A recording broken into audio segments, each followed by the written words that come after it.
these streets with diamonds in our eyes. Out with the vampires under a midnight sky. My mind so hypnotized. It was exciting. It was the 90s.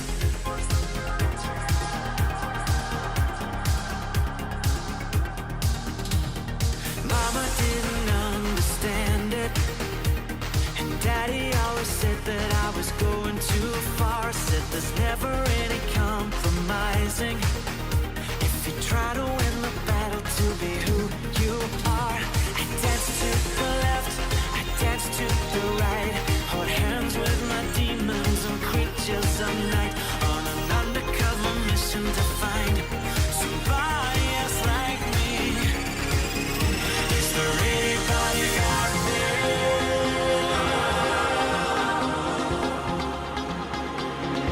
Is there anybody out there?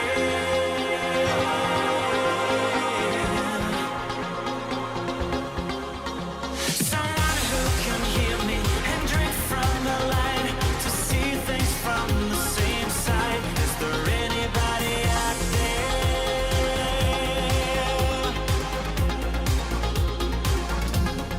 5 years later, I'm back with the same old faces and dead end places. Things kept going wrong. I'm getting to thinking my daddy was right all along. So will you take a little walk on the wild side? Be careful that you never slip your hands from the wheel. There's never any compromising when you're blinded by reflections from the part of you that's real. I dance to the left, I dance to the right. Hold hands with my demons and creatures of night. On an undercover mission to find somebody else like me. Is there anybody out there?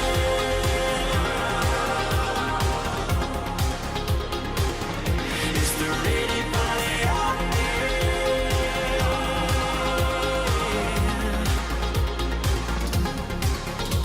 Someone who can hear me and drink from the light to see things from the same side. Is there anybody out there?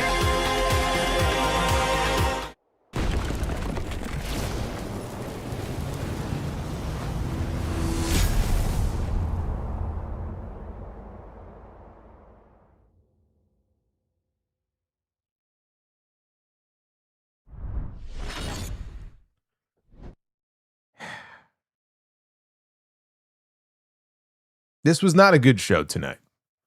And SummerSlam is tomorrow night. Or at least night one is. Night one is the stronger of the two nights on paper, easily. By far. The best parts of this show were everything involving Nick Aldis, the return of Haku, and the closing credits, which meant that the show was over. Those were the best parts of SmackDown. We did have one last face-to-face, though, in the closing segment with Cody Rhodes and CM Punk. That is our main event for night one. And they were trying to really drive home the fact that these two, they don't like each other all of a sudden. And they've been at each other's throats. And we had a big pull-apart brawl. And they were throwing shots at each other. And we went off the air with a kind of a wild brawl between them. Yeah, I was looking forward to this match. And look, I still think that they will go out there tomorrow night and have a very good wrestling match.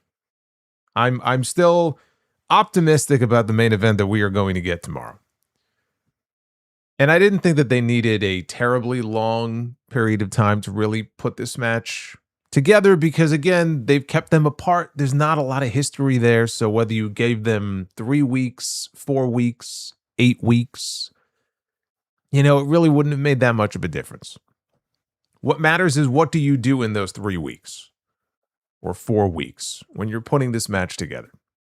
And now that we're here, and this was the go home segment, it leaves a lot to be desired.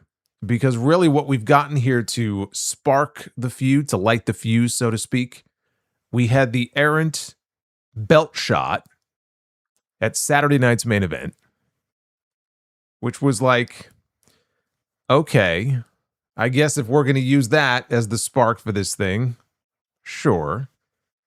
And then they showed footage from a house show yesterday.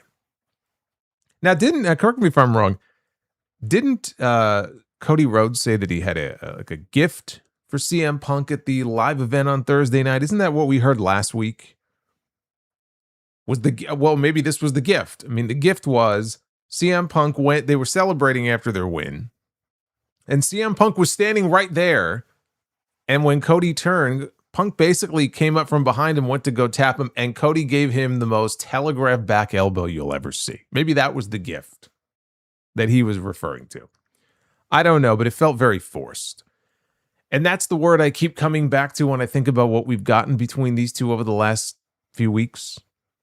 Forced.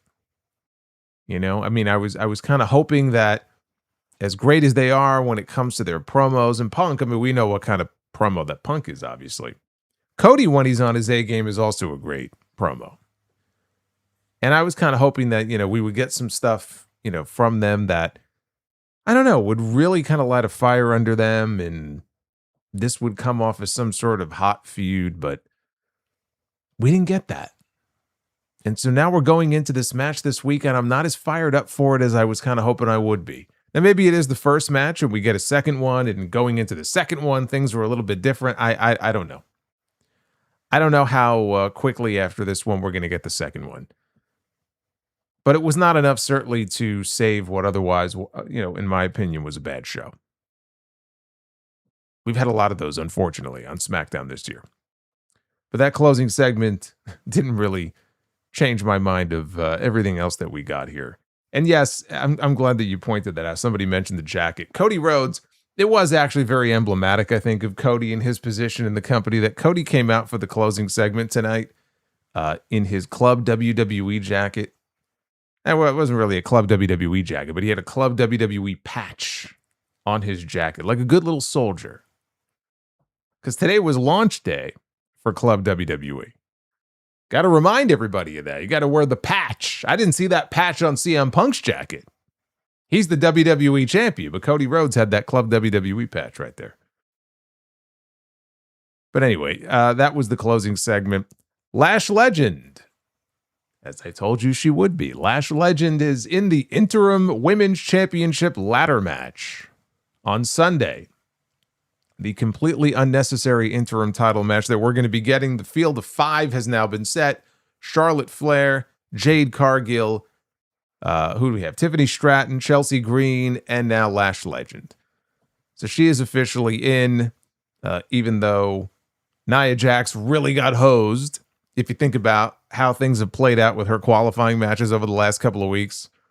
And then Adam Pearce's big decision was to put Lash in there instead of Nia. Again, I'm not advocating for Nia Jax to be in the ladder match. I'd rather have Lash in there than Nia in this situation. But the whole thing was just very, very silly. Meanwhile, details on the funeral service for Giulia will be shared once that information becomes available.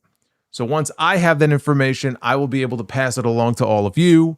And then we can all join. Maybe if you can't be there in person, perhaps you can Zoom in. I'll try to provide the Zoom link if one is provided, and maybe we could all say a few words for the career of Giulia in WWE, which, if it wasn't over already, came to an abrupt end tonight in about 2 minutes. So we have that as well on the show. I will have some news to share a little bit later on from this week's Observer as it relates to Randy Orton and Kevin Owens and their potential returns to WWE. Save that for later. And we'll go through the rest of this show. Not a whole lot to get excited about. But this is your Friday Night SmackDown review. Even when we have a bad night of SmackDown, we try to have a good night here on the Sound Off. That's what my goal is for tonight. It is Friday. It is the last Friday, the last day of July 31st. There is no July 32nd, 2026. I am the Solomonster. Like and subscribe. Super chats are open. Had a few of them come on in before I went live tonight, so I will be reading those and any new ones that come in. Ban T21 says SmackDown drew 4,500 people tonight. That was in Green Bay. Yeah, that's a far cry from what they did in that building the last time they were there. Don't know if they care. Don't know if they care. I'm sure ticket prices were probably elevated from what they were last time. For all I know, they made more money tonight than they did before, and they may have had twice as many people in the building last time. I don't know. It's certainly indicative of something. Whether or not WWE is getting the message, I don't know. They're expecting in the range of 35,000 people for each night of SummerSlam this weekend. Ordinarily a very healthy crowd. Far cry from what they had at MetLife Stadium last year. We're off the peak, people. They already peaked. We'll see where we are for SummerSlam next year. If SummerSlam even stays 2 nights next year, I'm sure it will. I'm sure it will. They would much rather try to get a combined 65 or 70,000 people than have one night of 30 or 40. So I think the 2-night SummerSlams are here to stay. But again, get those super chats on in. I'm going to bring up the wheel, and we're going to find out here if we are going to do Be the Booker tonight. I guarantee you that if we do Be the Booker tonight, I will book a better show than the one they gave you. That I can guarantee. But I don't know if that's going to be happening. We need 550 likes. We are at 200 right now. You know, we didn't do it on Wednesday. We did it on Monday. We didn't do it on Wednesday. We may not do it tonight either. It's a good thing we have SummerSlam this weekend. Would it be admitting defeat if they went back to one night of SummerSlam? I don't know. I mean, they're not competing against anybody. I don't know if I would call it defeat. I would say that it would be an admission that business is not what it used to be. How about it? How about it? Indeed. Venom Kitetsu, thank you. That was his idea, by the way. Saw the recent Val Venus footage. No hair and just the beard. Now he looks like Road Dogg. Curious but worrying. I haven't worried about anything Val Venus related in about 27 or 28 years.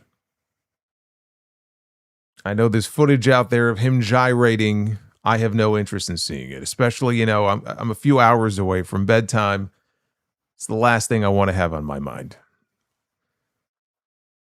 Sami Zayn and Finn Balor, they're going to be having a match this Sunday at SummerSlam. To open the show tonight, we had, let me get rid of the wheel here. To open the show tonight, we had Finn Balor. Now, I've called him Win Balor recently instead of Pin Balor because he's actually been stringing together some victories. I know this won't last very long, but he's on a bit of a hot streak. So he came out to the ring to open the show. And he talked about how every time SummerSlam season rolls around, he can't help but think back to 2016. That was the year where he won the Universal Championship. In fact, he was the first ever Universal Champion. He was on the highest of highs when he won the title that night, but it was also followed by the lowest of lows when an injury forced him to relinquish the belt, which was only 24 hours later. And now here we are in 2026. And Balor says he spent years scratching and clawing, trying to reach those heights again. And with the Balor Club behind him, they were so close to getting back. So what is the stronger club? Balor Club or Club WWE? Sami Zayn interrupted. The last real good guy. Justice for Sami. He had his t-shirt on. And Sami said, he understood that this was a very emotional time for Balor, but there were things that he needed to get off his chest. And he bitched and moaned about CM Punk and Cody Rhodes having their match and how it should be a triple threat tomorrow night. Talked about how he wanted Cody Rhodes to win at SummerSlam for the simple reason that he already beat him once and he knows he can do it again. But there was a small part of him that also wanted CM Punk to win.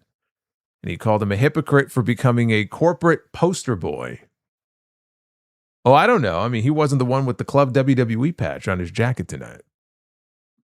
Balor took issue with Sammy saying that he respects him because Sammy was very deferential to him at first, and he did say that. He did say that he respected him. But Balor told Sammy, look, you got to grow some balls. Come down to the ring to talk, because Sammy was talking from the stage. And Sammy said, you know what? I will. I owe you that much. And he came down to the ring, and he climbed inside. He said that everyone knows how great Balor is, and he probably should have been WWE champion 4 or 5 times by now. And then he corrected himself, and he said, well, maybe more like 2 or 3 times. But he said, look, you had your time. This is my time now. Sammy said it's bigger than him and Balor, though. He said it's about justice. And Balor said, justice? What about my justice? What about Balor's justice? I'm sitting here thinking, what about Sid justice? Sid would if Sid came out right now, man, Sid would crush these two. Sid would absolutely crush these two. Actually, now that I think about it, I think Sami Zayn actually owns one of the more annoying spots that I've ever seen in my life. And I don't remember what independent show it was from, but many years ago in the El Generico days. Because supposedly Sami Zayn, it's never been confirmed, but he may have been under the El Generico mask. I can't prove it, though. But there was some kind of match, and I think Sid, right, powerbombed Generico. And he totally no-sold it. I wish I could remember all the details, but I mentioned Sid just now, and it made me think of that. So yeah, they're talking about justice. I'm thinking about Sid justice. I'm thinking about anything but the fucking show that I'm watching here. So Sammy said, look, it's been 10 years and Balor never came close. So maybe he should take the hint. Balor said the title, or he held the title, and it got taken away from him due to injury. In Sammy's case, he had the championship, and the reason he lost it is because he lost. Fair and square. Sammy said, well, those sound like fighting words. He said, if Balor was anybody else, he would drop him. But he said he's not going to do that because he's the last real good guy. He said that he would walk away. He would see Balor at SummerSlam. So before he could walk away, Gunther enters the ring from behind Balor and knocks Balor into Zayn. And because, he took great issue with them talking about being the number 1 contender for the WWE Championship, which is what they're fighting for this weekend. He says he's the true number 1 contender. Adam Pearce comes out onto the stage. He's got security with him. He's talking about Gunther. What are you doing? And Gunther, he approaches Pearce and he says he's doing what he has to do to get what's rightfully his. And he went to Pearce and said, what do I have to do? Do I have to beat your ass too? So Balor runs down the aisle. He hits Gunther from behind. Sammy then tosses Balor aside. He starts attacking Gunther. Balor grabs Sammy. They start trading shots until Gunther clotheslined them both, ran them into the barricade. Nick Aldis shows up. And he attacks Gunther in the aisle. He tosses him into the ring. Aldis, he ends up putting him down and locking him in a Texas cloverleaf. And the crowd was giving this a nice ovation. Pearce and the security guards, they intervened. They pulled Aldis to the corner. And Gunther took a cheap shot at him. Both guys had to be separated. I like the segment in this regard. They did, I think, a decent job here of pushing 2 matches in one segment. So you had a very basic back and forth, dialogue here between Sammy and Finn. Again, there's not a whole lot to talk about because this is not some long drawn out feud. It's this number 1 contenders match that was just kind of put together randomly a week ago. So there's no real history between these two, not recently anyway. And what they said was what you would expect them to say, right? They kind of took shots at each other. I'm going to be number 1 contender. No, I'm going to be number 1 contender. Sammy's doing his bit where, again, justice for Sammy. I've been screwed and now I'm going to get what's mine. See, that's what you got. But then Gunther comes in and they weaved it right on into Gunther and Nick Aldis. So I like what they did there. Aldis, and there was more stuff later on with Aldis. The limited stuff that we got regarding Nick Aldis on this show was some of the best parts of the show. And I don't know how many of you saw the interview that he did with Chris Van Vliet, but in the course of the interview, Chris was, talking to him about this match that's coming up and why it means so much to him.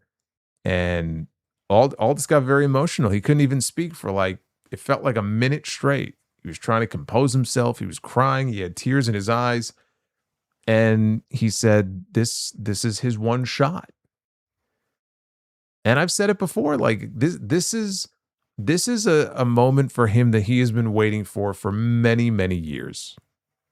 He never wanted to come to WWE with the idea of being a general manager or any kind of manager, right? He wanted to wrestle.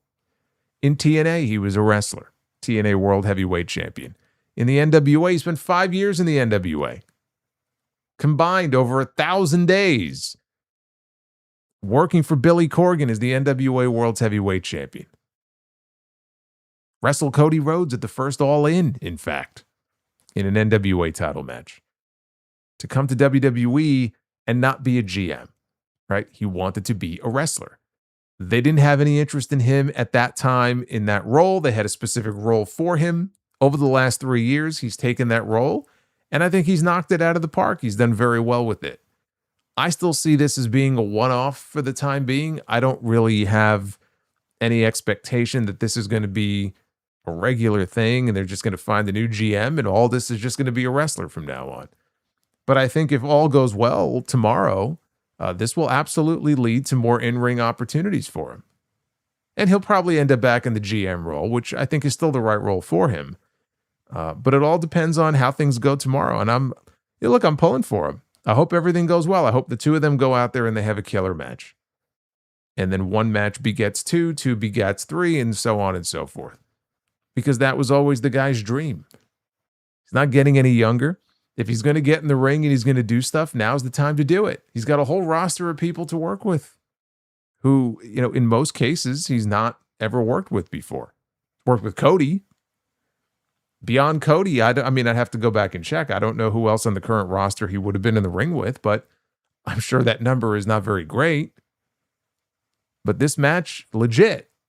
Not as like a wrestling promo or storyline. This match means a lot to him. He's got a lot riding on this match. He's got a lot of pressure on him that I'm sure he's putting on himself for this match tomorrow, and I'm looking forward to that.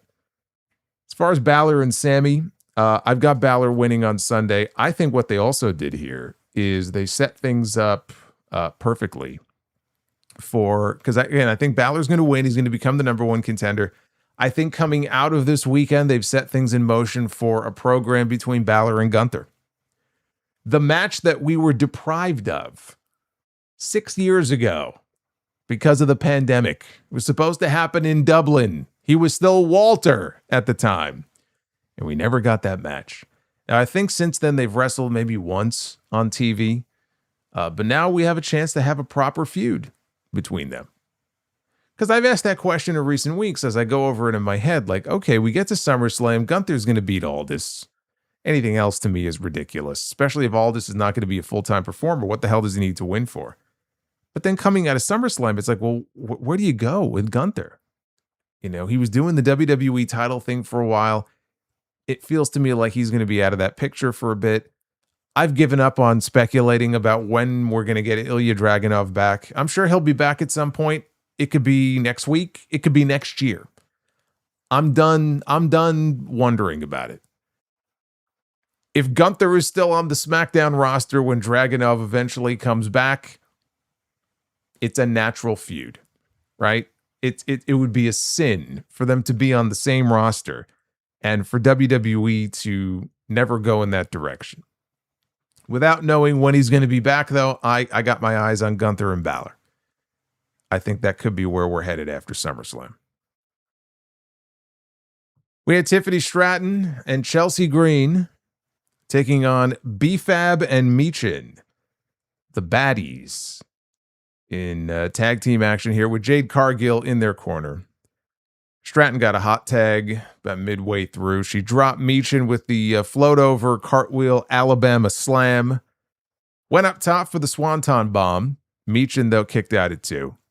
Jade took Tiffany out on the outside, threw her right into the steel steps.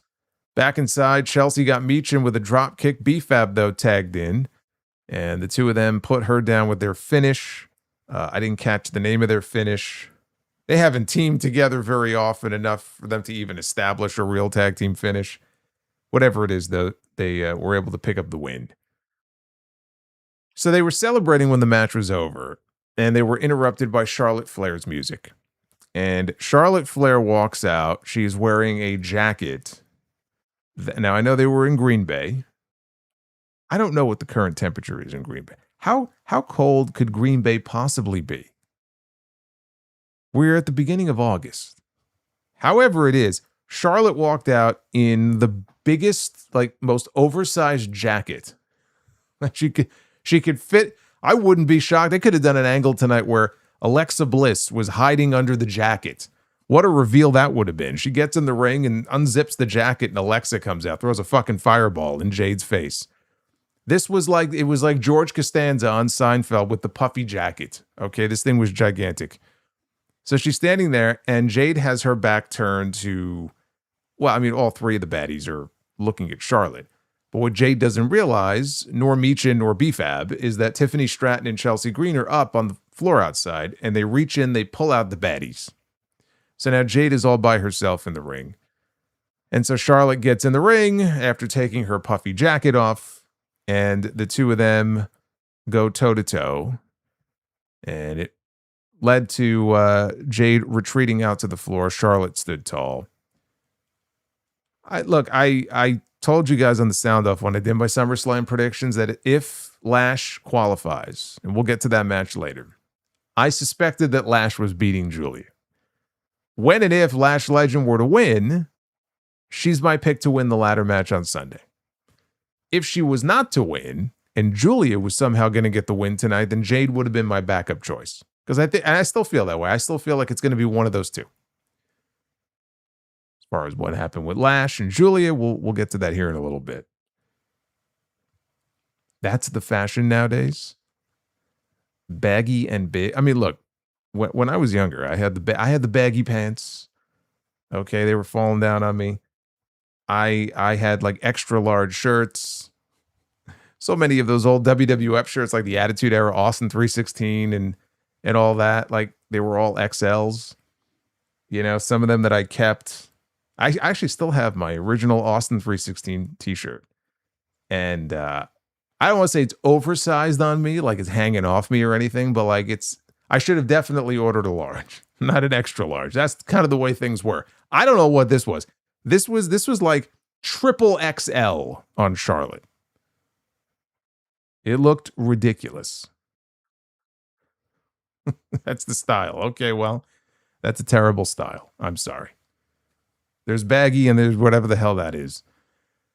We had Fraxium and we had Dragon Lee. They were having a conversation in the back when they were approached by Dominic Mysterio and JD McDonough. And they got in a back and forth exchange here, which led to a challenge being made for Rey Fenix to defend his AAA Cruiserweight Championship later in the show against JD McDonough, who said, you know what? It's about time I bring singles gold to the Judgment Day. I'm going to go talk to Adam Pearce. Then we got a video with Tama Tonga and Tala Tonga talking about how they forgot who they were and why they're here. Well, perhaps they should see a doctor. If you forget who you are and where you are and why you're here, that sounds like a serious medical issue, especially for someone in their profession who's constantly being hit in the head. I would be a little worried about that. I forget sometimes what I'm going to say. I forget my keys. It happens, but this sounds very concerning. But they forgot who they were, and Tala Tonga said that they were too busy fighting Solo Sikoa's battles for him. He said that they would put their family first from now on. And then, all of a sudden, in this vignette, who shows up? Haku. The man himself, one of the toughest men in the history of the wrestling business. And he walks in, and you know what makes him even more badass? I didn't think it was possible for Haku to be more badass just, by being Haku. But he walks in with a giant walking stick. He's like Gandalf, but cooler. So he's got this giant stick. And for those who don't know, this is the father of the father of Brie Mode. No, Venom Kitetsu. Thank you. Thank you, brother. The father of Brie Mode. Can you imagine? He is the father, for those who don't know, of Tama Tonga and Tala Tonga. And man, Tonga Loa's got to feel like shit, man, because he's the one who got shit canned. The other two are still there. They're working with their dad. I don't know what Tonga Loa is doing. Probably watching this thinking, man, I should be there with them. So he shows up. He tells them, you got to make people fear you again. He's giving them a pep talk. I love seeing Haku. The idea that by just putting Haku on TV, this is going to get me to give a shit about the MFTs. Yeah, it's going to take a little bit more than that. It's a step in the right direction, though. But it's going to take a lot more than that. After this, we had the epic encounter that has been promoted now for many, many weeks. This was, guys, okay? This was big, okay? We don't get a match like this very often. Dude, my hair is standing up right now. You can't see it. I have goosebumps right now on my arm, okay? I'm actually nervous. I'm nervous. I'm going to talk about this match. I'm nervous. Can you believe this? I'm nervous. We had winner take all. Do you realize the stakes in this match? Winner take all for the WWE Tag Team Championship and the AAA Tag Team Championship. We had the War Raiders putting their AAA titles on the line against Damian Priest and R-Truth. I don't know that either one of these teams, by the way, got an entrance here on this show. But this was big time, man. And the crowd in Green Bay, well, I don't know. I mean, somebody forgot to clue them in as to the historical significance of this match. But I shall try to do it justice by giving you a very succinct description here. They went to a commercial break, as they do for every other match on this show. They came back. Damian Priest took Ivar off the top with a Rana. Eric, though, had blind tagged himself into the match. So they took Priest up and down with the pop-up power slam. They covered him. Truth, though, jumped in to break up the pin. So the War Raiders, they were going after R-Truth. And as they were fighting him, they shoved Charles Robinson aside. Now, that's just something you don't do, okay? You don't put your hands on Lil Nate. And he was willing to let that slide. And he goes back, and now they're all fighting now. Damian Priest is in there. And he shoves Charles Robinson down to the mat. And that's it. I mean, at that point now, you've had these men put their hands on you 2 different times. There's nothing left to do but call for the disqualification. Call for the bell. The fans, boo. That's the lamest, most unenthusiastic boo. Yeah, they weren't very happy about that. The fight continues, though. They end up brawling into the crowd to a very tame reaction from said crowd. Truth got up on the barricade while they were in the crowd. He did a splash off the barricade onto everybody. They fought their way back to ringside. And here's Tama Tonga and Tala Tonga. And they're back in the face paint. The dead president's makeup. They got it back on their face here. So they take everybody out. And including in the ring, Tama Tonga hit his not-so-hidden blade. The cutthroat, as he calls it. And then I look, and all of a sudden, I don't know, it's like he teleported himself. I don't know where he came from. Maybe, I guess he walked down the aisle. I don't know. But Haku was there in the ring with his walking stick. I think it's a walking stick. It looked like a staff. It almost looked like something that Skeletor would, like, yeah, the Skeletor.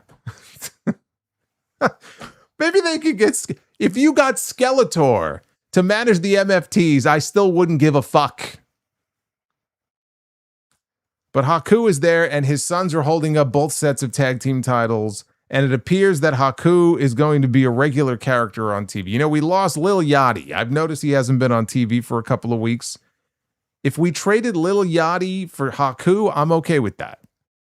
The fact that he is now with his sons, and they were holding up the tag team titles, guarantees they're winning the titles soon. Not the AAA ones, the WWE ones. AAA ones don't matter on this show. Haku is scarier than Skeletor. Well, I mean, that is true. That is true. Really, if you know anything about Skeletor, he is very goofy. He's very goofy. He'll say something and then he'll run off. Haku would never run away. Not before he plucks your eyeballs out of your skull. It is kind of funny to me, though, now that we have Haku on television, after Jacob Fatu adopted the Tongan death grip and has done a great disservice to it by not winning a single match with it. If I were him, I would just give it up and let Haku, being that he's on TV now, let Haku do it. He's the only one that should be doing it if he's actually going to be on these shows. Let him have the Tongan death grip. As far as the match itself, it was okay until the absolutely just fucking lame finish, which rendered this match completely useless.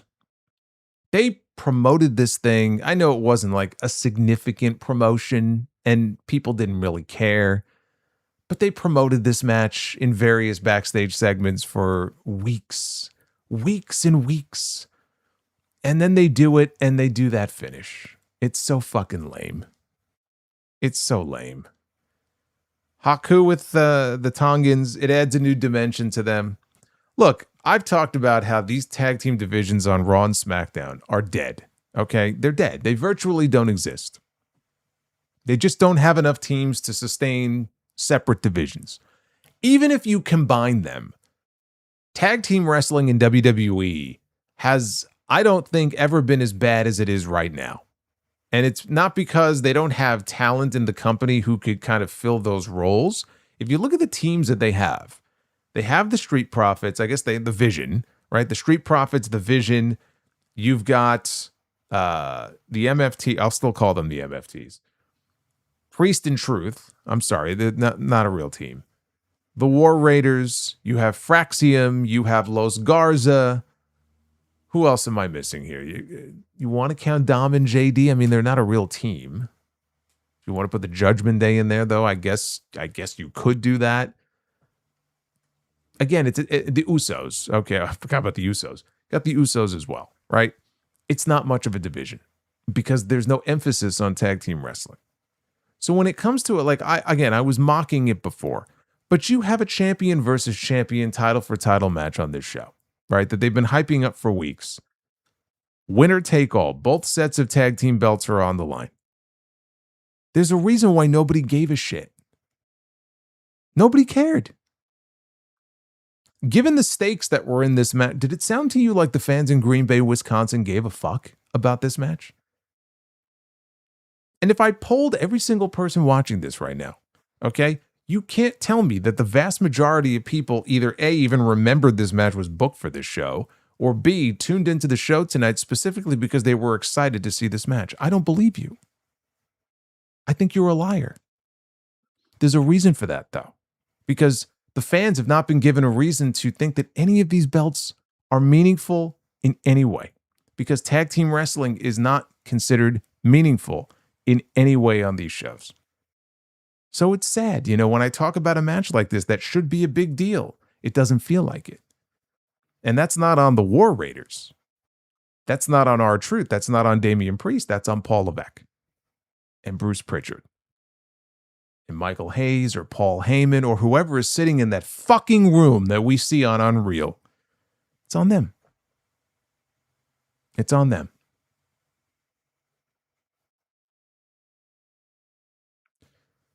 They aired footage of CM Punk and Cody Rhodes sharing the ring together after their match. They had a tag team match at the live event in Springfield last night. Cody handed Punk the belt and patted him on the shoulder. And then he turned around and he was looking out at the crowd. Punk then went to go pat Cody on the back, and Cody delivered. He just threw, the most telegraphed, forced elbow. And they tried to play it off like, oh, it was a mistake. It was almost as it was so bad. I watched this believing that it almost had to have been done to where the fans can see that Cody was full of shit and that Cody did it on purpose. And so if they wanted to play it off that way, then it works. The fact that they were all trying to play it off like it was a mistake, like it was terrible. It was so forced and it was so obvious. But we go to the back. Kathy Kelly is live with the WWE champion for an interview. And Punk says that he and Cody, they are not going to be friends in the ring. But as far as after the match is over, we'll see. Trick Williams, the United States champion, walks in with his furry belt around his waist. Again, no Lil Yachty. And he says that, Punk should be happy that Trick lost in that fatal four-way last week because he's coming for the WWE title. And Punk says, so you want this, huh? You want to be Trick 2 belts? And I went like this.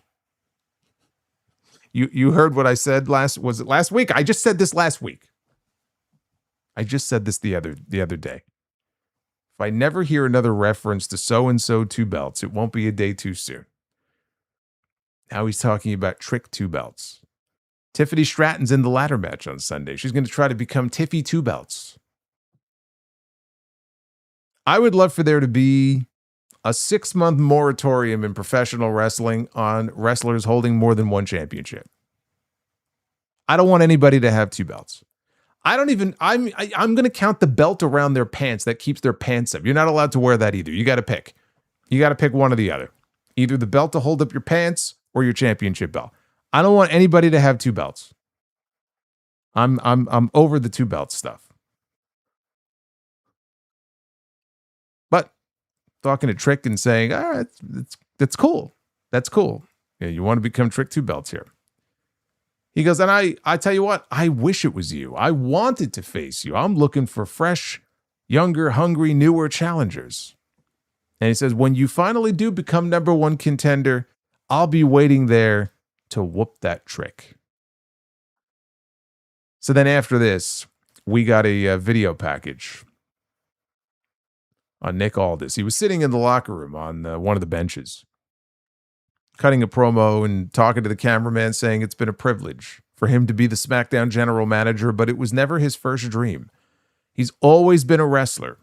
Says he's won and defended titles all around the world against legends, and they showed clips.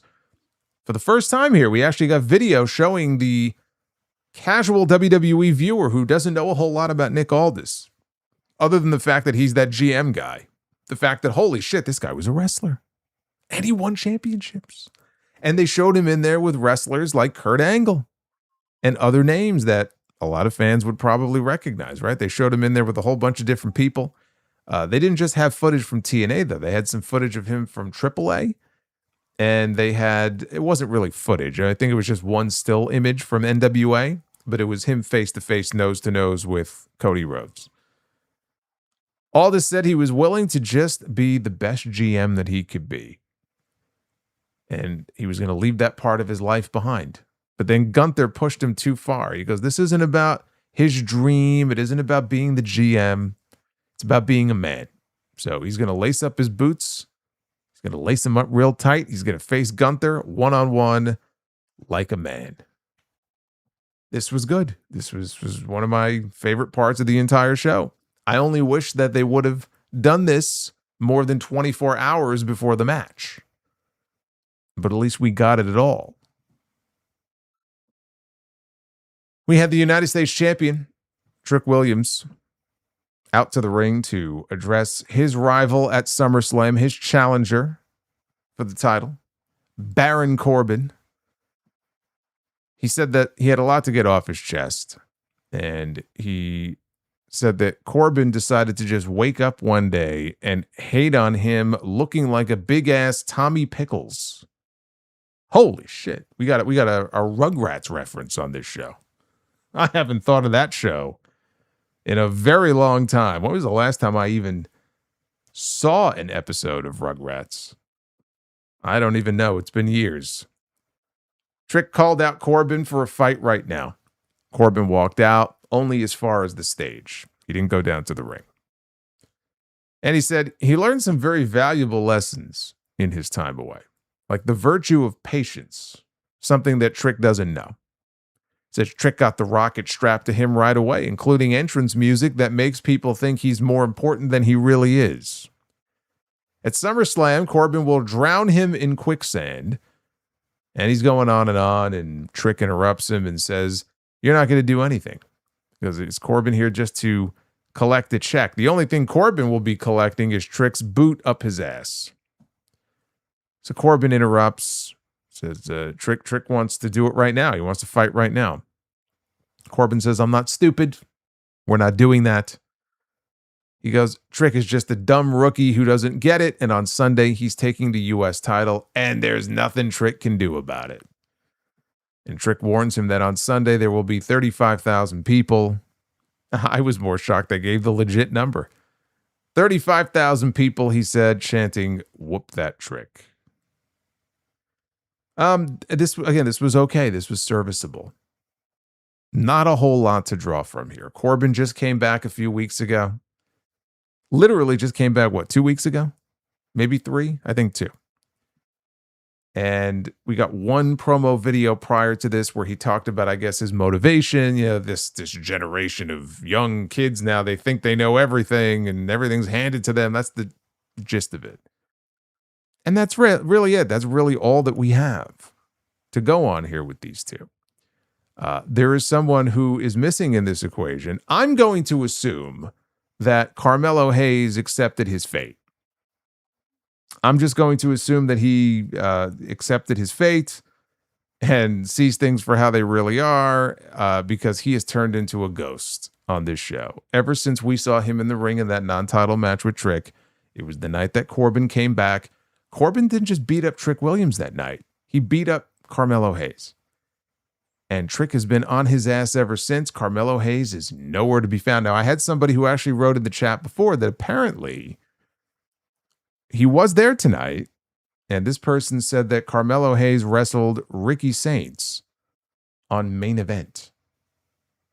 So he has been relegated to Main Event. Like, Jordan Grace was reduced to Main Event, and I don't even know where she is now. I don't even think she's on Main Event. But that is where Carmelo Hayes is. He has had nothing to say about Baron Corbin laying him out and attacking him all those weeks ago. Amazing. All that work that they did with the U.S. Title Open Challenge. Like, Sami Zayn is in a good spot right now. He even won the WWE Championship for 9 days. But then the title went from Sami to Dragunov, right? And then from Dragunov to Carmelo Hayes. And the two men that inherited the U.S. Title Open Challenge and had killer matches week after week. And honestly, they were the saving grace of this just dreadful television show for months. Those two guys right now are a total non-factor on this show. Because you would think like you can use that open challenge gimmick to truly elevate somebody. And they did for a brief period of time. It was beneficial to Carmelo Hayes in that people started to really get behind him in a way that they hadn't since he was drafted to SmackDown. I was like, okay, it's working. He's getting himself over by going out there and having these really killer matches. And he's getting screen time every week, and this is good. And Dragunov is another one. Like, Dragunov's going out there. His matches are getting over because there's nobody like him in WWE. He brings a level of intensity to what he does that nobody else does. That's why he ends up busting himself open in every match. He's a little too intense. All the work that they put in, all the television time they devoted to these two to try to elevate them, if that was even their real goal. And they've been, I mean, in the case of Dragunov, he's been off television all year. He's been off television all year, ever since the Rumble. And I can think back to the Royal Rumble and all those fucking morons who tried to convince me when I talked about how stupid it was. And it was stupid.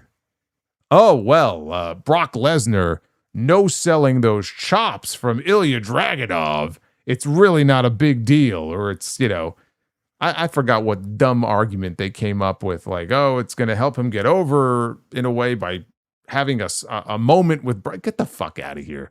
Pack your shit and fucking leave.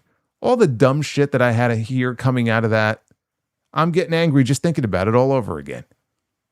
That was the beginning of the end for him, that fucking dumb spot in the Rumble. He was never the same after that. So it's sad. It's just sad for me to look back here. It's almost like a lost year for him. And for Melo, look, maybe coming out of SummerSlam, maybe they just want to get through SummerSlam and then he'll magically reappear next Friday. I hope so. For his sake, I hope so. That's all I can say. Now, I should point out that about half an hour passed before our last match. We were finally getting another one here. Rey Fenix defending the AAA Cruiserweight Championship against JD McDonough. This was our second AAA title match of the show. And if I am going to, as I have done before, when Tony has gone a little overboard with it, although I think he's done a little bit better with it, at least as far as the TV shows go recently. But I don't like when we end up in a situation, as we have done before in AEW, where we start getting this overabundance of title matches, titles that are not connected to AEW. Occasionally, it had gotten a little out of control. On this show alone, we had 2 AAA title matches. Now, I don't mind the occasional Rey Fenix AAA Cruiserweight title defense, simply because it is the only way that Rey Fenix will ever get television time on SmackDown, is to defend that championship. I hope he never loses it. I hope he retires as the Cruiserweight champion, because the minute he drops that title, we will never see him again on this show. So I'm okay with it. And more often than not, when he's in there, if they give him some time, like, it'll probably end up being the best match on the show. Like the match he had here with McDonough was good for the time that it lasted. But we had that, and we had the AAA Tag Team title match. It's too much. I don't want to see that again, because I don't care about these AAA titles. And by the way, we had the AAA Mega Champion on this show too, Dominic Mysterio. Now, I understand them wanting to promote the AAA brand. There are ways that you can do that, but let's not get into the act of having these constant AAA title defenses on these shows, because I feel like what I don't want them to do is lean on it as a crutch. Oh, we can have title matches because we can just use AAA titles. We can have more title matches on the shows. Don't do that. Phoenix hit a springboard splash of the frog variety. Follow that with a brain buster that got him a near fall. Then it was Phoenix with a handspring springboard cutter. McDonough came back with a running Spanish fly. He got a near fall out of that.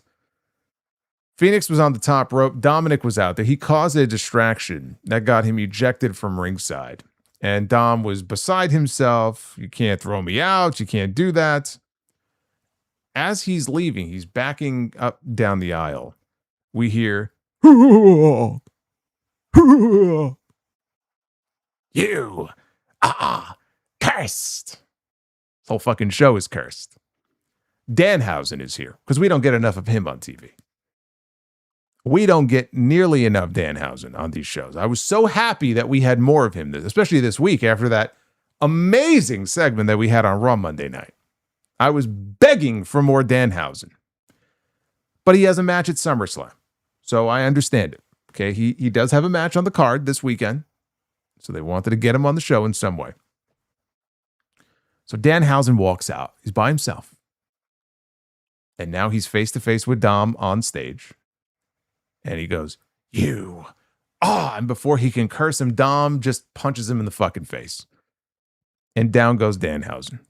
Well, now out come the Mini-Hausens, and the midgets run out, and they attack him, and now Danhausen is, and I think Danhausen was holding him, and the Mini-Hausens now are beating up the AAA Mega Champion, and this is all played for ha-ha comedy. This distracts JD McDonough, who was in the middle of a title match, by the way, in the middle of the ring. And with his attention diverted, he ends up eating an adios amigo kick, and then Phoenix finishes him off with the Mexican Muscle Buster to retain the AAA Cruiserweight Championship. So, we had Danhausen and the Mini-Hausens playing a prominent role a few weeks ago on Saturday night's main event. We have them on Raw. We have them on SmackDown. We're going to have them at SummerSlam. It's too much. Dial it back. Dial it back. There's room for Danhausen on these shows. Not on every show. If the people paying their money with their kids to bring their kids to the show, you think they're going to want to see Danhausen, send them out there during a commercial break. You send everybody else out there during a commercial break. It's the only fucking way Joe Hendry can get fucking time in the building on most weeks. Send him out there during the commercial break. He can do a bit. He can do a dance. You know, he could do a fucking Broadway number. He could do whatever you want him to do. Dial it back. It's too much. I beg of you. There's too much Danhausen on these shows.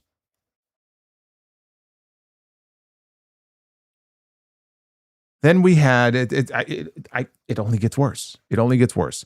Because we had Lash Legend, who came out. She got her entrance, at least until the point that they went to commercial. She got half an entrance. But she came out for the next match, which was the final qualifying match here in the Interim Championship ladder match that we have coming up on SummerSlam Sunday. One spot left to be filled. And it was either going to be Lash Legend or it was going to be Giulia. When they come back from commercial, Giulia is already in the ring. No entrance. She caught Lash in an octopus hold. Then she hit her arrivederci knee, not that long later, for a near fall. And Lash just, kicked out of it like it was nothing. It got basically no reaction. It was kicked out of. We were a minute into the match. If we were 60 seconds into the match, I would be shocked. I think that says it all right there. When you hit one of your signature moves, okay, which I think she's used it as a finisher maybe occasionally in the past, but even if it's a setup to the finish, when you hit one of your signature moves in the opening minute of the match and the person kicks out of it like it's nothing and it doesn't even get much of a reaction, you're cooked. Like, you're cooked. Not that we didn't already know this. Before the match even ended, though, I was like, man, this is sad. Lash, too big, though, to take the Northern Lights bomb, so Giulia locks on a guillotine instead. Lash, though, powered out of it with a headbutt, and then she hits her Lash extension, and she wins in about 2 minutes. They gave them 2 minutes, and Giulia was effectively squashed. Wasn't a total squash, but it was a squash. Thanks for coming, Giulia. Enjoy the chicken. I hear it's quite tasty. That's where she'll be spending most of her time for the duration of her time here on SmackDown. Mark my words. I will be stunned a year from now if she's not back in Marigold. She won't be here. I don't know where she'll be. Maybe not Marigold, but she will not be here. 2 minutes. No heat, by the way, for any of this. Not for her, not for Lash, not for nothing. And in a 2-minute match like this, it's not like anybody's actually getting over. So everything about this was a complete and just utter failure.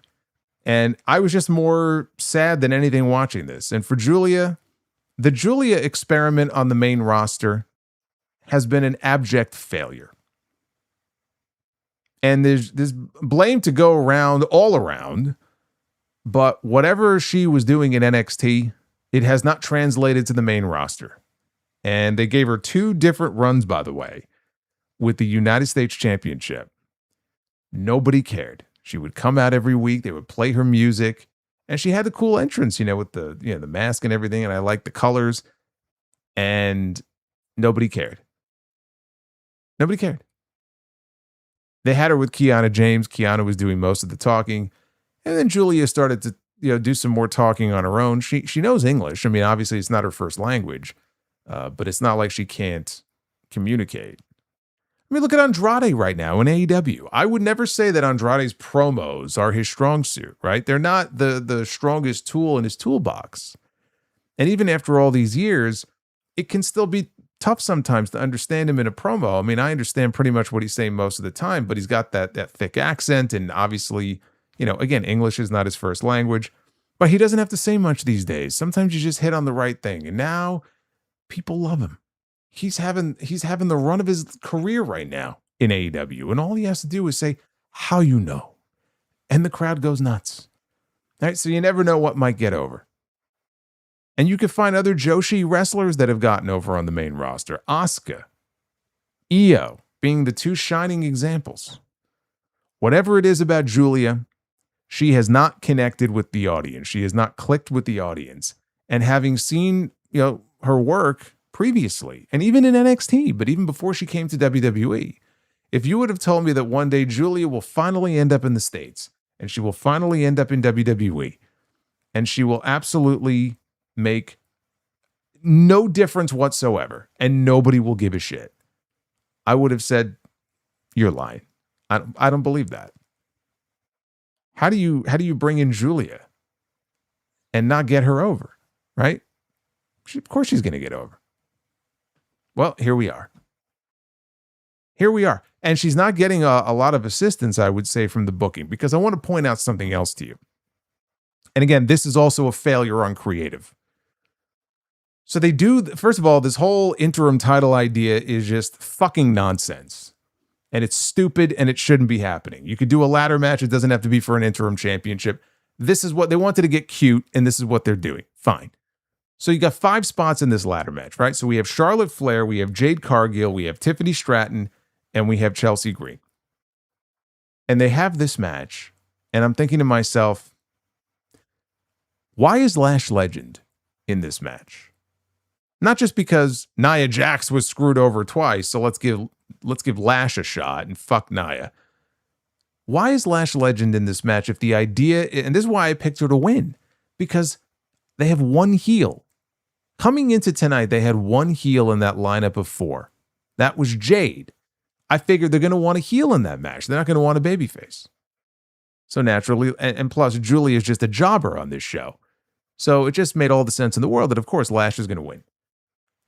Would it not have made more sense to put Blake Monroe in this spot? Blake Monroe, when she officially debuted, I don't even know how many weeks ago it was at this point. It may have been a fucking month. She showed up. I think it was the night that Giulia beat Kiana.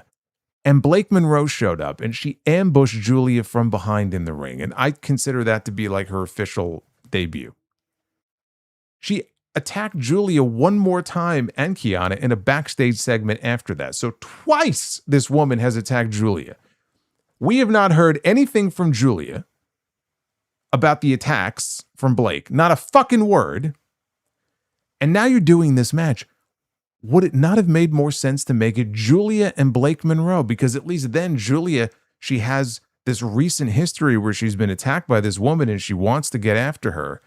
And Blake is on the opposite side here. She's getting a shot to be in the ladder match, but there's a little bit of history, a little bit of tension here between these two. And then have Blake win and put Blake in the ladder match. Blake Monroe hasn't wrestled the match yet. Is she hurt? Is she injured and we're just not aware of it because she's been doing stuff physically? She's attacking people in the back. If she had some sort of serious injury, I can't imagine she would be medically cleared to be doing that. Why has she not wrestled yet? Why are we getting all of these dumb fucking appearances from her where she's beating people up in the back and she's writing in her fucking journal or whatever it is that she's doing? She's doing everything but wrestling on this show. And here you had an opportunity to fill one of those spots with her because they sure as fuck didn't give it to JC Jane. They bounced her out of this fucking thing. So no, we'll put Lash Legend in there. We'll have a random ass match between Lash Legend and Giulia. And Blake Monroe, who again she wasn't even on the show tonight. I guess she's still coming. She's still coming soon. She's waiting to find somebody else to beat up in the back. I guess there were no other women available tonight. Candice LeRae was not there. We didn't see Johnny Gargano planking on this show. But see, that match would have made more sense, and I would have loved to have seen Blake in the ladder match. And you know what? For the people who would say, well, why would she be in the ladder match? Because she hasn't even wrestled yet. Who gives a shit? Baron Corbin came back. He hasn't wrestled yet either. He's getting a United States Championship match. Who gives a fuck? They obviously don't. So it doesn't matter. You could have absolutely put Blake Monroe in that ladder match. But for whatever reason, they don't want her wrestling. She's not allowed to wrestle. I don't get it. I don't understand. I don't understand what the line of thinking is here. I really don't. None of this makes any sense. But Lash is in, and I'm going to stick with my prediction. I think Lash is going to win. Maybe that's why Blake wasn't in. Maybe that's why Blake Monroe didn't get the spot, because I'm right. And Lash Legend is going to be anointed the interim women's champion, so she could have a very brief feud with Rhea Ripley when Rhea comes back. I'm going to stick with her. I'm going to stick with Lash. If Lash doesn't win, I would go Jade. But I just have this feeling it's going to be Lash. I don't see them wanting to do Charlotte and Rhea right now. Jade and Rhea's already been done, but I could absolutely see them running that back. It sounds exactly like the sort of thing they would do. But, even if the two of them cancel each other out. So that leaves Tiffany, who's already got a belt, okay? No 2 belts. She already has one. I know it's Minnesota, but she doesn't need another belt. Chelsea Green. I gotta put the fucking belt on Chelsea. Are you kidding me? They're gonna put the belt on Chelsea Green? To set up what? What are they gonna set up there? It'll be a nice moment for Chelsea. To set up what? Babyface Chelsea against Rhea Ripley when she comes back so Rhea could fucking kill her in 5 minutes? Who wants to see that? You're left with Lash Legend. Doesn't sound like much of a stretch to me. In their mind, this is a big spot for Lash if she wins. You get one big match out of it with Rhea Ripley. Let's see how she does.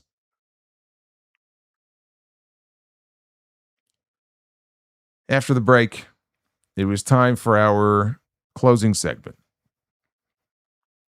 Am I making sense, by the way, when I talk about this stuff, right? Again, I don't go out of my way to be overly negative. But when I see stupid shit on the show, it annoys me. It just drives me nuts. And I have to point it out. And I don't think that there's anything I'm saying that's wrong or inaccurate. Cody Rhodes was on his way out to the ring for the closing face-off with CM Punk. He didn't even get through the whoa part of his entrance. He was kneeling down on the stage, getting ready to do the whoa. CM Punk's music interrupted, and Punk walked out, and Punk blew right by him. He might have actually patted him on the head, but Punk blew right by him. And Cody did not seem very happy about that. So as Punk's music is playing, Cody is just casually walking down to the ring. So they both have mics, and they're both kind of arguing about, how they got to this point. Cody brought up the fact that can't fake anything with you after 20 years of knowing each other. He knows Punk knew that they were on this path to hating one another. Now that they're on this inevitable collision course, here we are. Punk says, of course, he knew that he would ruffle some feathers and hurt some feelings, but he wasn't going to be like a whiner in the back. He wasn't going to behave like Sami Zayn or say no like the other mediocre bums in the back. He's CM Punk. He will always show up, and he hopes that it pisses people off. And for 20 years, he's been doing just that. And for 10 of that stretch, he wasn't even here. But his name made people freak out. So let's talk about what this is all really about. This is really about the championship. Punk won't be Cody's friend tomorrow, but when it's done, it's up to Cody whether or not they remain friends. Punk just has to know who's the better man between them. I need to know, for business purposes, he says. I need to know who the better man is. And Cody's not buying it. And this is the point in the segment where I noticed that he was wearing the Club WWE patch, Cody was, on his jacket. So he also was kind of taken aback by the fact that when he did his what do you want to talk about, people were chanting for CM Punk. They were not as hot for Cody when he said his usual line, and they were chanting for Punk. So he says, if this is really about business, then Punk is just double talking. The title isn't business, it's personal. He knows how personal it is to the two of them, and it is to everybody else who's ever held that title and everybody who's never held it. That belt means that you're the best in the world. You've got the crown, you call the shots. And he says he recalls Punk saying that he was here to make money and not friends. That was the first promo that Punk cut in 2023 when he came back to the company. Punk says he wasn't here to make friends, but he didn't want to lose them either. But if it's between losing a friend or losing a championship, well, tomorrow won't be your night. Cody says he's bothered by the word tomorrow. I don't like that word. Because Punk is prepared to do almost anything tomorrow night at SummerSlam. Well, what do you want to do about it tonight? And Punk tossed the mic, laid down the belt, and he took his jacket off, and he's fixing for a fight, squaring up. Cody tosses his mic, he tosses his jacket into the crowd. Very interesting when he took the jacket off to note that he was wearing all black. Cody was dressed in black from head to toe. It could be indicative of nothing, or it could be a sign of something. I'm just pointing it out.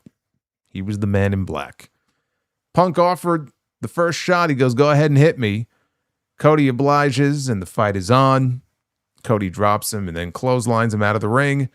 So they brawled over by the announce desk, and he starts clearing off the desk.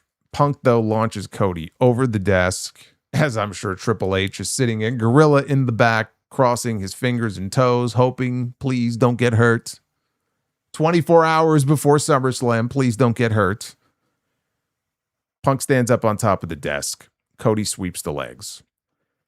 Punk returns the favor. He does the same to Cody. Finally, here come the officials down to the ring to separate these two men.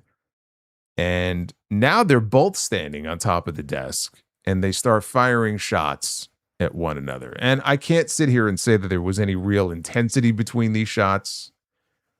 I mean, I'm kind of watching it thinking, man, these guys are moving in slow motion here, but they're going through the motions, though, throwing punches at each other. So finally they got separated, and then they broke free, and they start trading shots again on the floor, and this is how they went off the air. So, with only a few weeks of hype, they only had a few weeks to hype up this match. What we have really been left with here is a combination of phony-looking belt shots to the face and, forced back elbows to the face, and was it an accident, and was it not an accident, and the words that they were speaking in the promo were fine, but I don't think they could have done a worse job of building up this match and making it feel special. This should have been a really big fucking deal. And I don't know if I'm the only one who feels this way, but right now at this moment, this doesn't feel as big as I feel like it should be. This could have been a WrestleMania match. It makes me wonder now what the WrestleMania bill would have looked like. I don't know. Maybe Pat McAfee would have been involved. I'm looking forward to the match. It's a first time ever match. It's two of the biggest baby faces in the company, two of the biggest names outside of Roman. It's Roman, Cody, and Punk. Put them in whatever order you want to put them in. I know the order WWE would put them in. It's Roman, Punk, and Cody at this point, but there's just something missing here. There's something missing here. Question is, does Cody go heel tomorrow night? I'm sticking by my prediction. My prediction is Punk retains. Maybe even takes a shortcut in doing so, right? Do whatever it takes. I don't see him being the one to go heel. If anybody goes heel, and maybe they won't, but if anybody goes heel, I'm thinking and hoping that it's Cody. So he would turn. That probably would be a post-match thing. It would be weird for him to do a turn during the match and still lose. So if anything, I think we're looking at maybe a post-match angle. But it does also lead us to this news item that I told you about. I told you I was going to get to this. This was from Dave Meltzer. He reported this in the latest installment, latest edition of the Wrestling Observer newsletter, which dropped earlier today. Randy Orton and Kevin Owens are both expected to be returning very soon. Orton perhaps in the next week. Owens has dropped weight after a lengthy and frustratingly long recovery from neck surgery. Orton was one of those guys who claimed he wasn't injured and he was just taking the summer off. But in fact, he was injured, which, I mean, anybody with a brain could have figured he was injured. You know, when those reports first came out a few months ago, like, oh, Randy Orton, he's got a back injury again. His back is acting up on him. That's why we haven't seen him since WrestleMania. And then Orton, I think, went on X or whatever. And, you know, he posted something like a response. And everyone was like, pointing the finger at Meltzer, ha ha ha, you know, Dave got it wrong again. And I'm like, you schmucks, did you actually read what Randy Orton wrote? Where in what Orton wrote at the time did he deny anything that Meltzer said? He never denied it because he was hurt. How seriously? I don't know. Seriously enough that we haven't seen him since WrestleMania. And the parting shot from WrestleMania Night 1 was Randy Orton after losing the match, punt kicking Cody in the skull. I'm sure that whatever plans they had, the plan was not, hey, why don't you punt kick the champion and then vanish for fucking 4 months or 5 months, right? The only reason that would have happened is because he was hurt. So, yes, of course, Randy Orton has been hurt. He said he was actually scheduled to beat Cody at WrestleMania, unless they felt his back was going to not allow it. When they realized that that was the case, all kinds of plans were changed. Oh, there were a lot of plans changed for WrestleMania this year in that main event. Unfortunately for the worse. So much so that it killed my appetite to even see Cody and Randy. I didn't think it was possible, but WWE did a great job of getting me to not give a fuck about Cody Rhodes against Randy Orton. So good job, guys. But now here we are, and so we have this report that Randy is on his way back very soon, and Kevin Owens is on his way back very soon. Does Randy Orton show up tomorrow night? Does Randy Orton in some way factor into this match with Cody Rhodes and CM Punk? Is Randy Orton's return, let's say at SummerSlam, a way for them to do the match tomorrow without giving us a straight winner? Which would be a very lame way for that match to end if we don't get a winner. If it's like a no contest or something, that would be just incredibly lame. But the idea that like Orton's going to come back and he's going to pick up the feud with Cody, right? It makes sense because, again, the last we saw him, he punt kicked this man in the head. And Cody never did get his revenge. So for him to want to pick things up with Cody would actually make sense if that's the direction they wanted to go in. Speaking for myself personally, the inclusion of the Pat McAfee story in that angle ruined the entire thing for me. Now, maybe they'd like to have another crack at it and, you know, kind of get a do-over. Maybe so. Maybe so. Listening to Cody talk about that match on Unreal, I mean, it was comical to me. Like, for all the things they cover on that show, they very conveniently left out how the whole Pat McAfee thing even came together. That was never covered at all. They mentioned the fact that Pat was involved in the angle. Cody is very proud of that match and how the match turned out. I mean, the match could have been a hell of a lot worse, right? They could have had McAfee and Jelly Roll out there for the entire thing. But like, to hear them talk about it, the whole thing was a big success. Everything's great. Everything's great. Everything's great, right? But for all the backstage, behind the scenes stuff, they never did get into like how that all came about with Pat McAfee. It's funny how that works. They tell you what they want you to know. What they don't want you to know, you don't hear about. But for people like a Meltzer or, you know, Sap at Fightful or, you know, WrestleVotes or whoever, because you're sure as hell not going to hear it from WWE.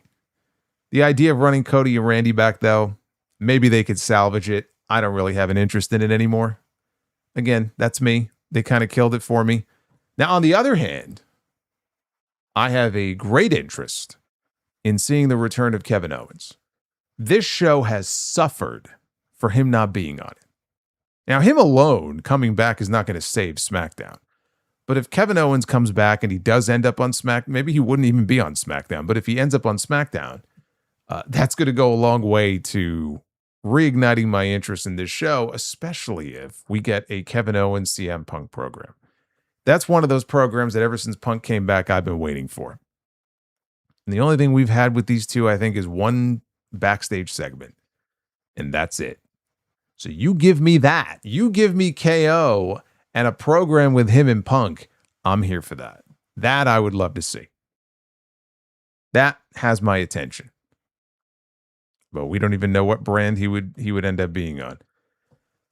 I said it at the beginning, though, of this review. The best parts of this show tonight were basically anything involving Nick Aldis, Haku, and the closing credits, because that meant the show was over. SmackDown is a largely terrible show. It was your typical SmackDown tonight.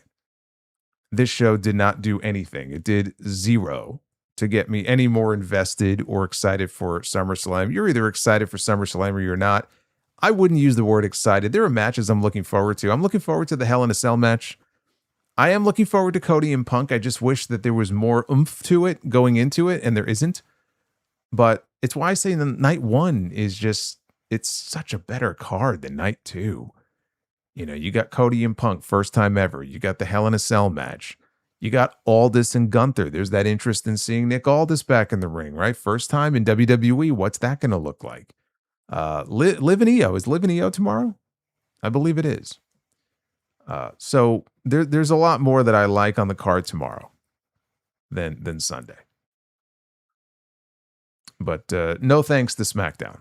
SmackDown didn't do a whole hell of a lot to get me excited for this show.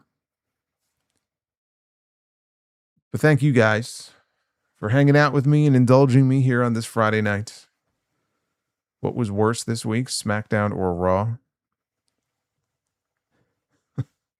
I don't know if I have a good answer for you, honestly. I mean, that Raw show had one of the worst segments all year.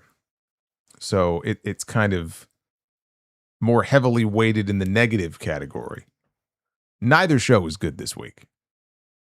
You know what's scarier about that show on Monday, though? They were at the Intuit Dome in Los Angeles, and apparently there were tons of Netflix executives there, so it was a very important show. The pressure was on the creative team to put on a really good show.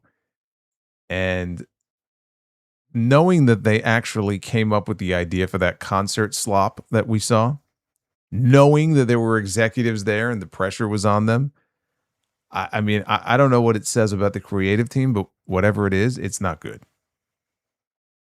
That they actually looked at that and said, hey, you know what we need on this show? This segment's gold. Gold, Jerry, gold. And they thought that they needed it on that show. With Ryan Garcia, no less.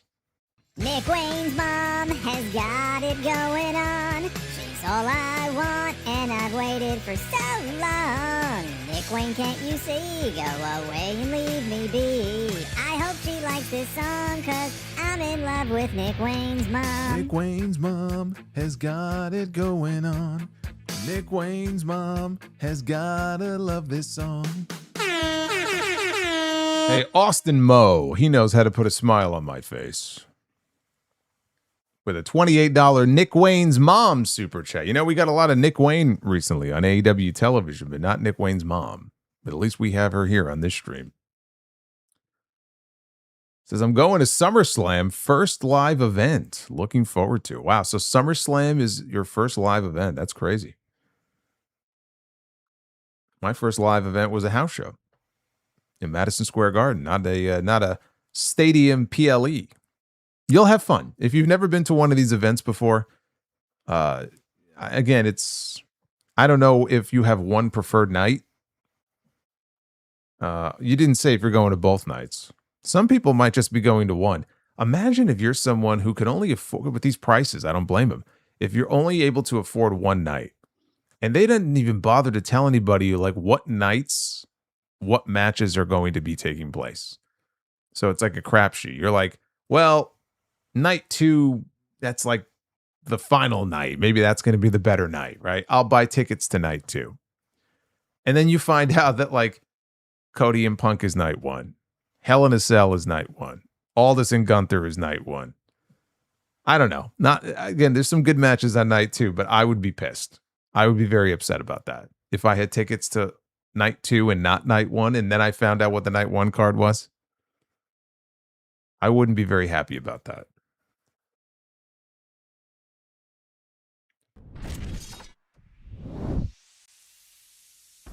Yeah, we're at 507 on the likes out of 550. 550 is the likes goal, by the way. So if we want to do Be the Booker, we're sub 50 away. So go ahead and hit that like button. We may well get there. Out of 12 matches, how many will go less than 8 minutes? I reckon quite a few. If it's anything like night 1 of WrestleMania this year, fucking Stephanie and Liv couldn't even get 7 minutes.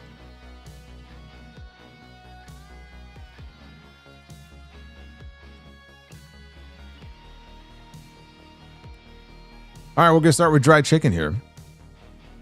With a $5 super chat. Triple H is going to cook up nice and neat match card. Added lots of salt, spices, and seasonings for each match. Don't burn down the kitchen. Yeah, I wouldn't exactly say he's cooking these days.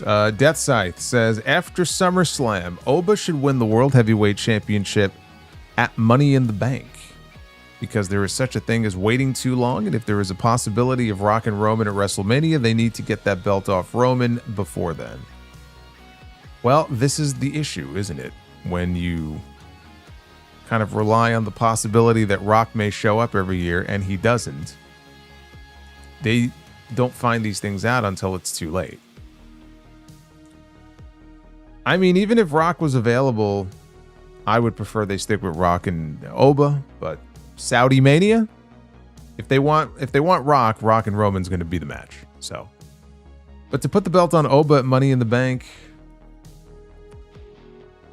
I don't know. Yeah, I mean, whatever. Especially if Roman's not going to be around every week, then just take the fucking belt off him. Broly says Balor and Sammy all over 40. Punk and Cody over 40. Gunther and Aldis over 40. Those 3 tag teams tonight all over 40. And Truth is over 50. This is embarrassing.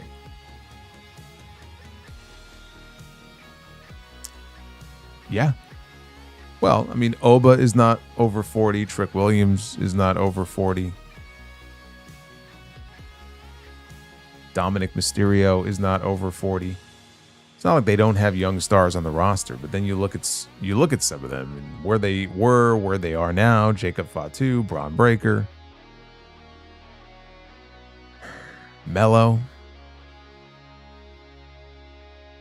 It is embarrassing. Death Sight says there's a horror video game I recently discovered called Mermaid. It's about a girl who was kidnapped and turned into a mermaid against her will, and it gave me the Fly, Tusk, and Human Centipede vibes. It's a game? I've never heard of this game before. Is it on Steam? Send me a link. Holiday 197 with an Australian 20 here. Hey, Solo, if Orton comes back, they need to put him on Raw to feud him with Roman or maybe even Oba to bide time until the year's end. Raw is lacking top players and SmackDown is getting crowded with them. Orton versus Cody is ruined. It may be ruined. I don't know about putting Orton on Raw, though. I almost feel like it might be better off putting Owens on Raw. But then we can't get Owens and Punk, so... yeah, that's sort of the trade-off there. I'd rather Owens stay on SmackDown when he comes back. Deathside says, I would rather push a guy like LA Knight, who's in their 40s, charismatic and can connect with the audience, over a guy like Austin Theory, who's in their 20s and has the personality of a doorknob.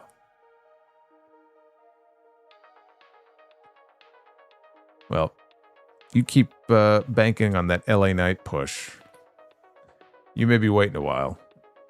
I don't disagree that he should be, doing more than he is. And he is very charismatic. But you just get to a point where you got to turn the page and accept that they just don't see it the same way.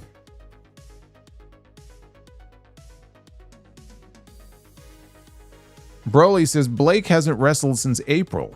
Kiana is buried. Giulia is buried. Jordan is missing. JC is about to be fed to the Bellas.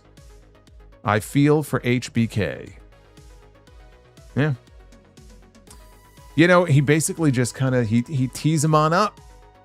And they just keep swinging and missing. I don't understand. Deathside says, imagine if Haku became Brock Lesnar's advocate. I mean, that's a lot of man there. It's too much testosterone in the ring together.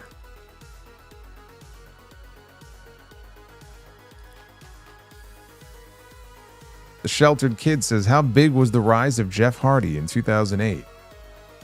It was pretty big. I'm pretty sure he became the #1 merch seller there for a while. I think he usurped Cena. But again, were it not for his issues and, you know, unreliability at the time, I mean, the sky was the limit for him.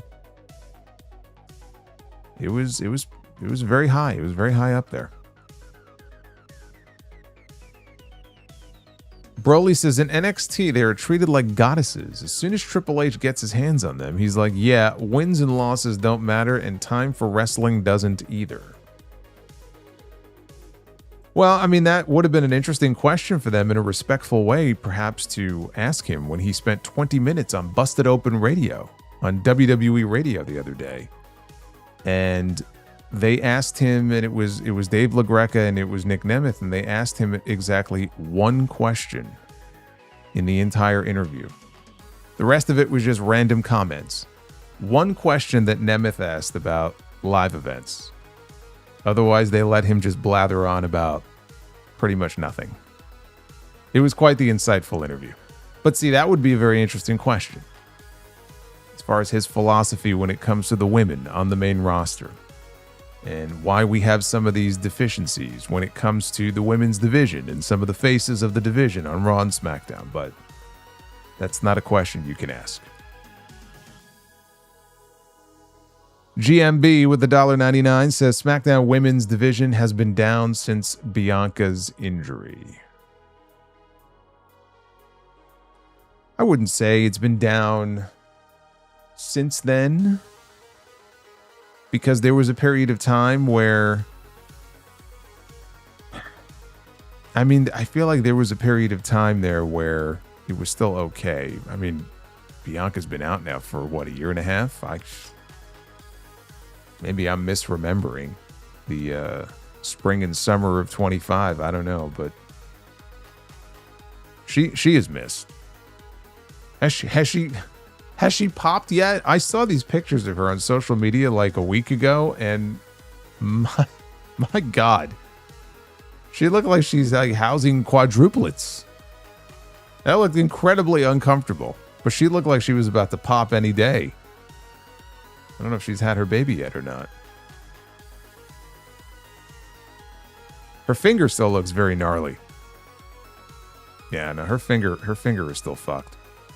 Broly says Ricky and Mello were on main event. Yes, that's what I had saw earlier from Broly. Main event. You want to see Carmelo Hayes and Ricky Sainz, that's where you can go. Joseph Morris. I don't see WWE taking the title off Liv, as they'll want her to have the belt with her while promoting her movie, which comes out next month. Is that Bad Lieutenant movie? Forgot about that. Well, I hope they take the title off of her, but let's be honest, even if they do and they put it on EO, it's not like the booking is going to be any different. We got Rojo Bear 24 says, I was stuck in traffic for over an hour and a half today, and it was better than SmackDown. It's like that guy that wrote in, this was many years ago, he sent a super chat in, and it was on a Monday Night Raw stream. And he said, I buried my grandfather today. And that still wasn't as bad as Monday Night Raw. I've never forgotten that. But that must have been a bad episode of Raw. Andre Jefferson with a 10. Hey, Solo, I can see the Bellas turning on Paige, and after Paige continues to be on the losing end against the Bellas, she gets help from AJ Lee. Could be. The other thought I had was Paige going heel and maybe linking up with Fatal Influence, but I could see that too. Then the Bellas would be heel, but I don't know. I mean, they turned Nikki Bella heel late last year, and then one day she just stopped being heel. I guess when her sister came in, it was like forgotten about. So they already did one failed heel turn with Nikki. I don't know if they want to go right back to that.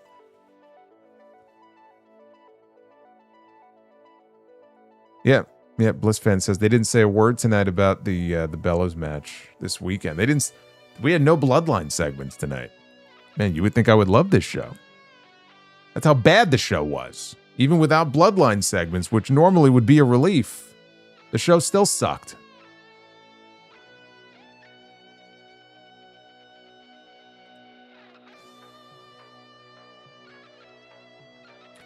Retro KOH says Green Goblin was my favorite movie villain in the MCU. He seamlessly went from Willem Defriend to Willem Dafoe. Very nice. Very good. Very good, Retro. Very good.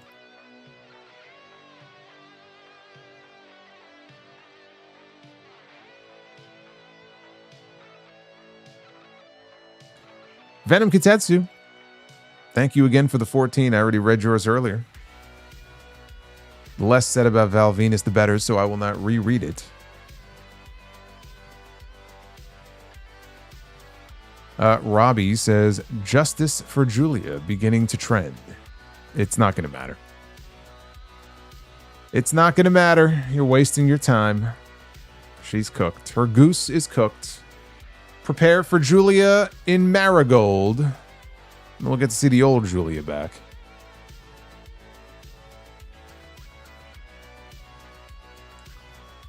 Venom Kutetsu. Did you catch the Aldous chat with CVV? I did. I mentioned that earlier. I never saw any of his in-ring work before, so I really only have genuine interest in his match with Gunther over the whole weekend. Even under the suit, he looks battle ready. Well, I think in that interview, he even said, like, it might have been Mickey James who told him, always be, Randy Orton told him also, always be ready. Because there were rumors when Orton had that open challenge at WrestleMania last year that maybe it was going to be Aldous. And it turned out not to be, but they told him, like, you got to be ready, dude. Because when the time comes, they're not going to give you a big heads up. You're not going to have months and months to train and prepare. You're going to have to turn that shit around pretty quick. So you've got to always keep yourself in, like, ring shape. And sure enough, here we are. I don't think he got a big heads up about this. Dried Chicken says TKO and WWE creative really make you hate pro wrestling in America. Well, the good news is there's other pro wrestling in America, which is why competition is a good thing. Tony Brown. Solomonster. I'm one of JD, Issa, and Jesse's mods. I enjoy your knowledge of... Wait a minute.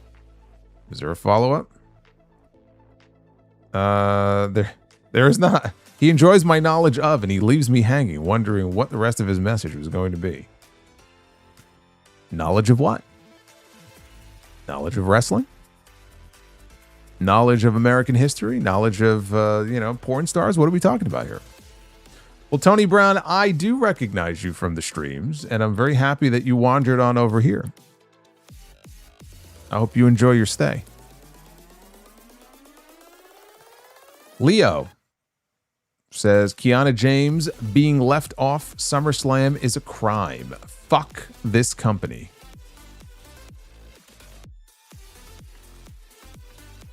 Well said.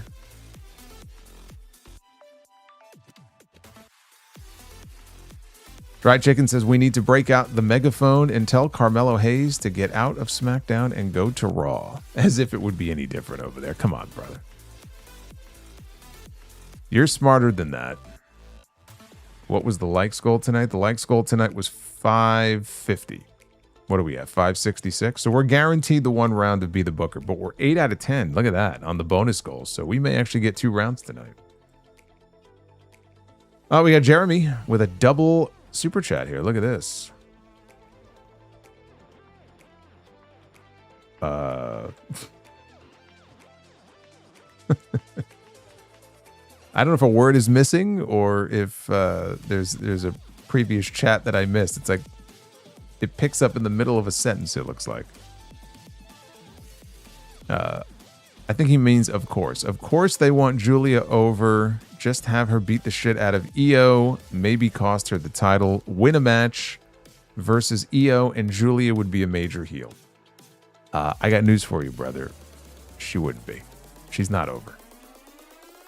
Now, you could say she's not over in part because the booking hasn't really helped her and she's not on television consistently. If they gave her someone, maybe like Io, because Io is beloved. Everybody loves Io, right? They're pointing at themselves, and Io is just, she's a fun person to watch. And anybody who beats up Io, yes, you're probably going to get booed. But this idea that, well, just put her with Io and she'll beat up Io and she'll be this mega heel. She won't be. She won't be.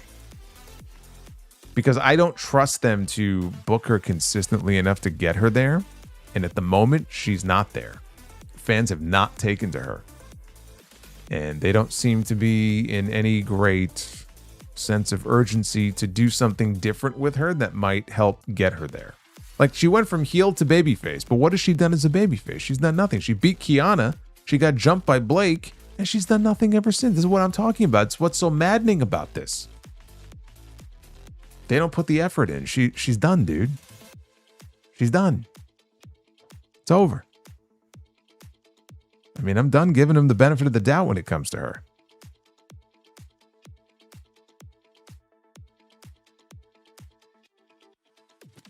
It says creative needs an ex-female wrestler on the team. If they could find the right person. I mean, they have Molly Holly working for them, but I don't think she's on creative. I think she's a producer.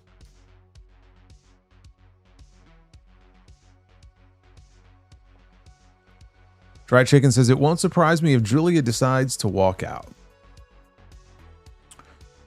Much more likely that they'll just, let her contract wind down and then she can leave, or they get rid of her first, which I hope doesn't happen. But I mean, I'm sorry. They have gotten rid of people who were literally in the middle of storyline. They got rid of Kyrie in the middle of a storyline without even paying it off.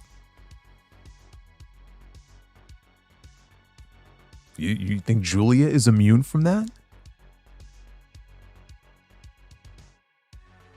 Tracking problems. Remember when Andrade used to call Sting Stink? Good times. Yes, I do. It was quite funny. He's a man called Stink. Arabian Night 2000 says Giulia is dead. Triple H permanently ruined her. Next year, she should go to AEW or hope to get mercifully cut post-WrestleMania, along with another misused talent in Jordan Grace. I don't know. I mean, when Giulia became available, there was talk that AEW really had no interest in bringing her in, that there were people there who were not fond of Giulia. So I don't know that she would necessarily be welcomed into AEW, but I guess we'll wait and see. And we just hit the bonus goal.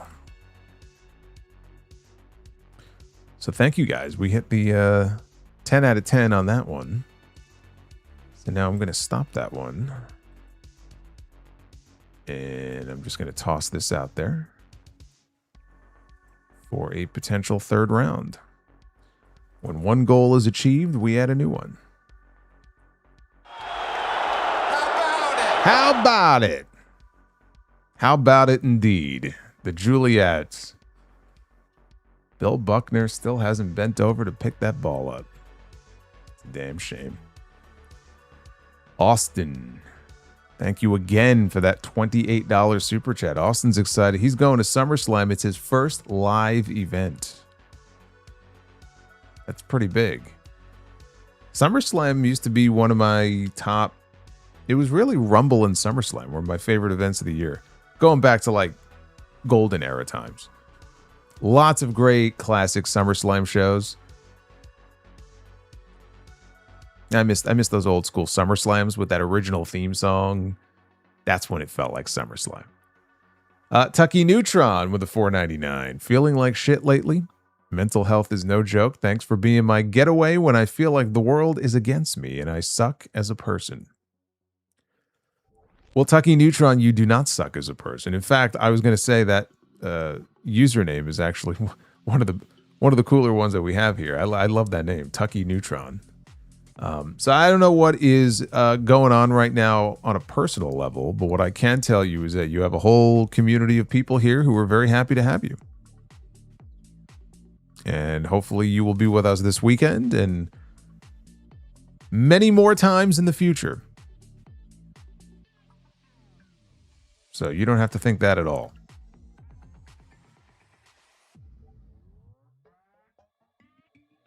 Dried Chicken says, when Brock Lesnar locked the Hell in a Cell door on Obafemi, he says that he would purposely give Lesnar a hawk tua in his face like MJF. Or, they could have just lifted the cell. Since they were both supposed to be out there for a scheduled weigh-in. But apparently locking the door renders them unable to lift the cell. Do you know there were people who argued, because they'll defend anything that this company does to the death. If it's their dying breath, they'll defend it. And they defended that by saying, well, Triple H was just trying to protect his investment. He didn't want the two of them to go at it and ruin the planned cell match for this weekend. But of course, the basic counterpoint to that would be Brock came out because there was a scheduled weigh-in. So, I mean, they knew what they were doing when they invited the two of them out to the ring together. And they were both supposed to be there. But no, we can't lift the cell now because we don't want them to engage in any kind of physicality. I see. Deathside says, Omega and Ospreay has more heat and feels like a bigger match than Punk and Cody. And I originally thought it was going to be the other way around. I will say this. The closing segment that we had on Dynamite on Wednesday was better than the closing segment that we had with Punk and Cody tonight. In terms of the actual like promo stuff, I know we didn't really get too much physicality between Omega and Ospreay, but Omega and Ospreay is also 4 weeks away, right? Cody and Punk is 24 hours away, so it's a little bit different. But especially Ospreay, more so than Omega. I didn't think Omega was great in that segment. He was good, but I thought that Ospreay and his intensity and everything really sold that match in that segment. And we didn't get anything like that tonight with Punk and Cody.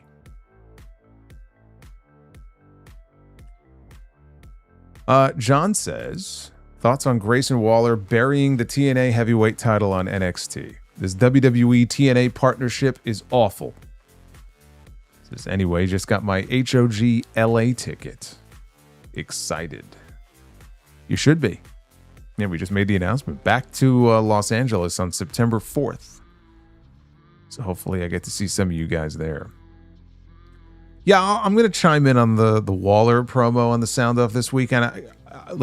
I was live on JD's channel for TNT on Tuesday, and I glanced over, and everybody in the chat was going nuts about this Grayson Waller promo. So I'm like, oh man, this must be some great fucking promo. I can't wait to watch this.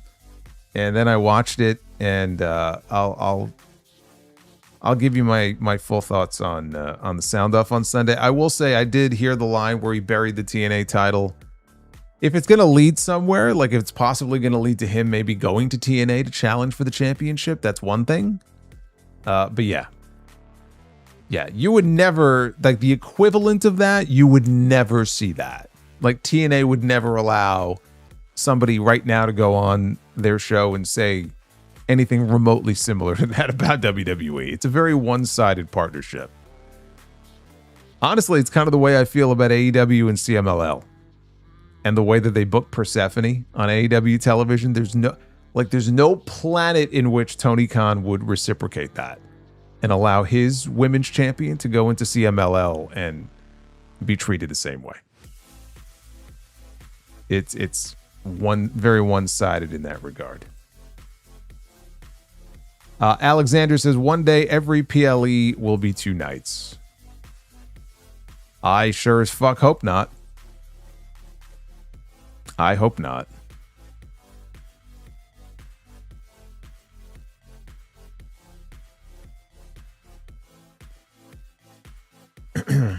By the way, the thing about that Grayson Waller promo, because there were a lot of comparisons to like the pipe bomb and everything, it was not a pipe bomb. People have to stop making that comparison. It was not a pipe bomb. It was an important promo though for a very different reason. It had nothing to do with the substance of it. So we'll talk about that on Sunday. Jeremy Rose says night 2 is straight trash. Better have some major angle to end the night. Night 1 has every match I want to see, and the Bella match for the bathroom break. Well, sometimes you just got to drain the lizard, and I guess everyone has their bathroom break match. I'm surprised they're doing both 6-person tags in the same night. I would think that they would want to separate them, but the men's match with the Bloodline and the women's match are both on the same night. Joseph Brooks with a $9.99. Isn't it crazy to see what Triple H has done with most of the NXT stars called up recently, especially Gargano? These guys were like his NXT babies. Now he treats them like unwanted stepchildren.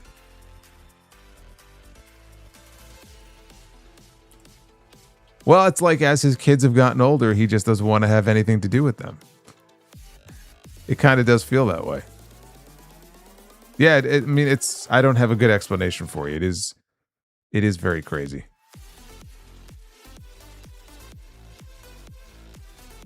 Death Scythe. KO can still be on Raw and feud with Punk on SmackDown because what brand split? After all, Danhausen is on both fucking shows nearly every single week. This is true. And actually, Sami Zayn made a great point. Like, he was forced to defend the WWE Championship, which is a SmackDown title, on Raw against Punk, which is how he lost. He goes, I never should have been forced to defend my title on Raw to begin with. It's a very good point. Joseph says, I see that Izzy, the superfan, is getting a lot better in the ring. I remember you had a storyline involving her and Bayley. I did. I pitched it. I pitched it probably 9 or 10 years ago when she was still a little girl. I pitched a whole storyline on the Sound Off where one day she comes in and actually I think I pitched a couple of them. I think one involving Mercedes, which is not going to happen now, but one where she debuts and she actually attacks Bayley. I don't know if Bayley will be in WWE by the time Izzy might get a look by the company. She might not even be there anymore. I'd get more into the details and everything, but Izzy has me blocked. So I noticed that a few years ago. Couldn't tell you why, but I haven't seen anything that she's posted or any sort of updates on her in years, because even if I wanted to, I can't follow along. The Juliet 316 with a 10.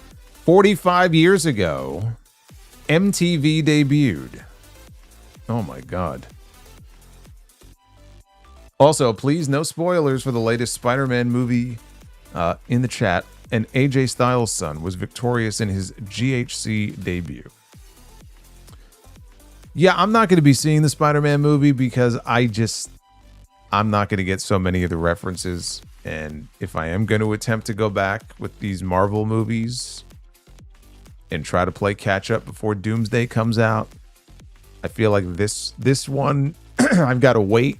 I haven't seen any of the other Tom Holland ones, so to see this one doesn't make any sense. But I will say, I was curious. I looked up the movie showings And I don't know how it is by you, but they're all sold out. I just was curious. I went on the website for like the nearest theater, and they're all sold out. And I see that it made movie history yesterday. That movie, that new Spider-Man movie, made more money in Thursday previews than any movie in history. $72 million on Thursday. $72 million.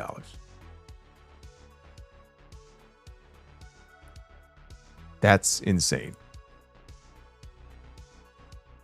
Like, it beat Endgame, which I know was a big deal when Avengers Endgame came out. And it beat Endgame numbers. Now, I don't know if it'll do that for the entire weekend, but for Thursday, I mean, that's pretty impressive. It's getting good scores, too. It's probably a great movie. I got to see the other ones first before I see this one.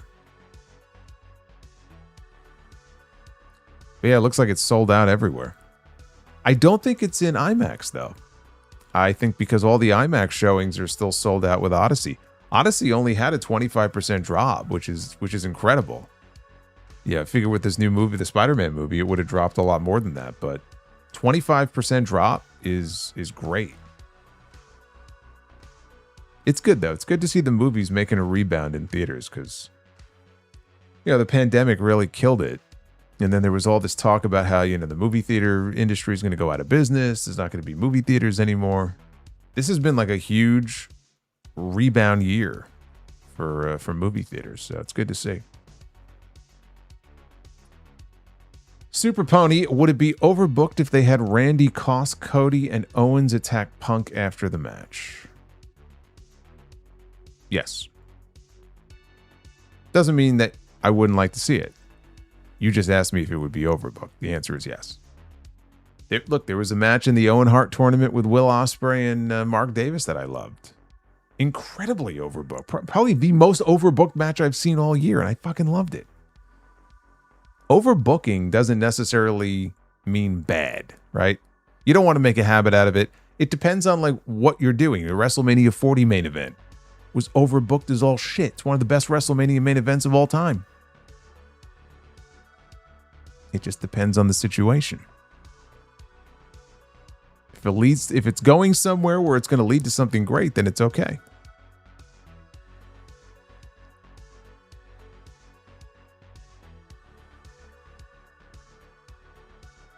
Gary Sean with a $9.99. Just showing love, no message. Hey, Gary, thank you, man. Actually, a couple. Look at that. He dropped 2 of them. Hey, we're 2 out of 5, too, on that other goal. Hey, Gary, thank you. The Juliet says with a 14, if you could challenge anybody to do the ice bucket challenge, who would you challenge? Oh, I don't know. Anybody who wants to partake. Anybody who wants to partake and help out a good cause. I think it's great. It kind of died down there for a while. Like the ice bucket challenge was like a big thing a few years ago. And then I feel like you didn't hear about it, and then it sort of made a comeback. It's just very sad, though. Like, everyone's like, oh, haha, it's like a fun thing to do and everything, but like, it's such a horrible, insidious disease. And the fact that it feels like there's more and more people being diagnosed with it, it's terrifying. It's terrifying to think about.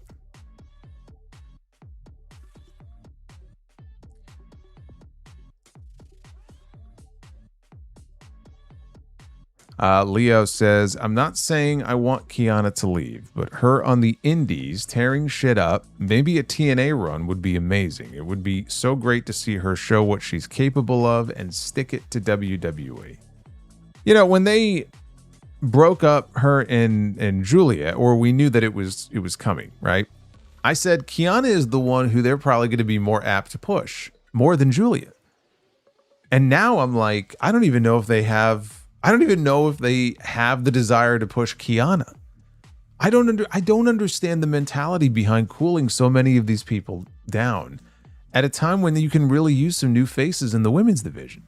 Rhea Ripley is your champion. She's been out of action since the beginning of June. You would think that this is an opportunity to really push more new faces. Blake Monroe kind of sort of debuted, but yet she won't wrestle. Giulia's been buried. Kiana is missing. Forget about Jordan Gray. Jordan Grace is done.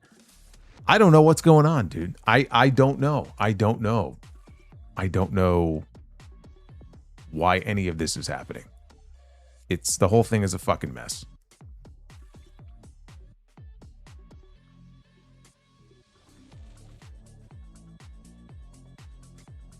Tony Brown says, knowledge of wrestling, my friend. Yes, I figured it was knowledge of wrestling. I have a decent knowledge, like as far as of wrestling, historical stuff like that. So we all enjoy talking about wrestling, even when we dislike the wrestling that we've just watched. We talk about how it could be better, how we would like to see it become better. And then when it doesn't get better, we get even more frustrated.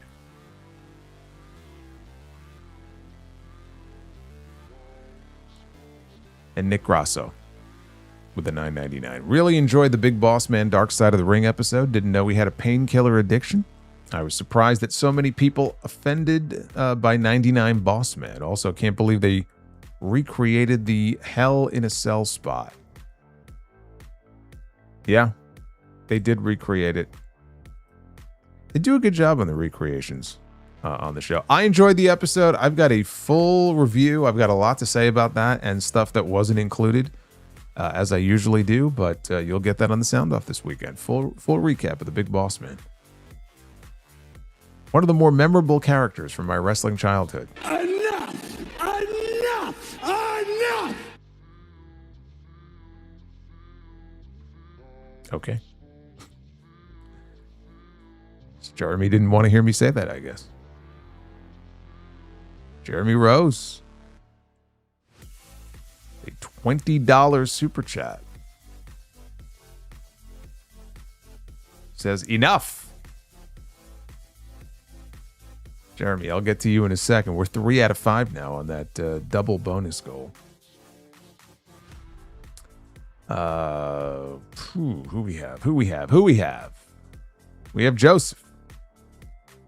Cherish, keep, borrow, sell on title runs that should have happened in their respective brands at the time.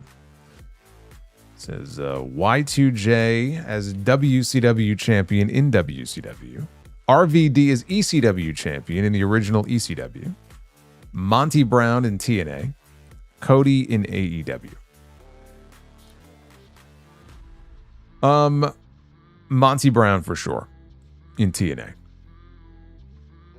I mean, I gotta cherish on that one. That guy had a ton of charisma.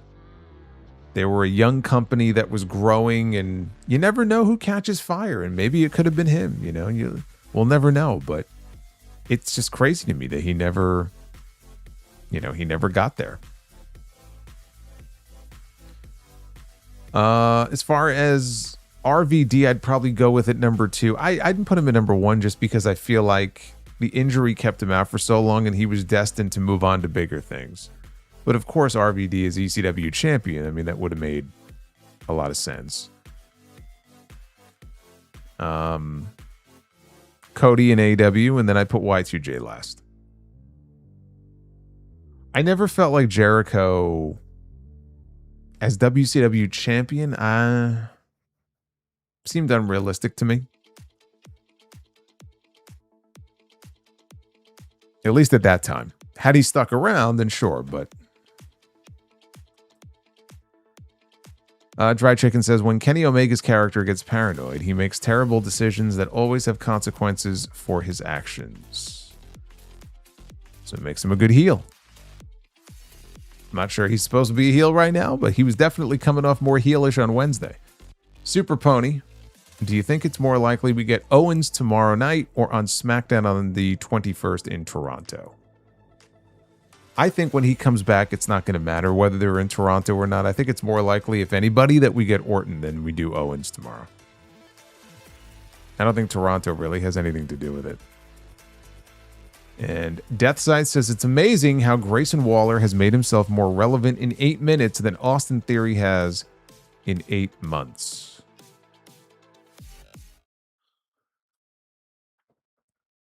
Dry Chicken says Giulia will purposely appear on TNA unannounced.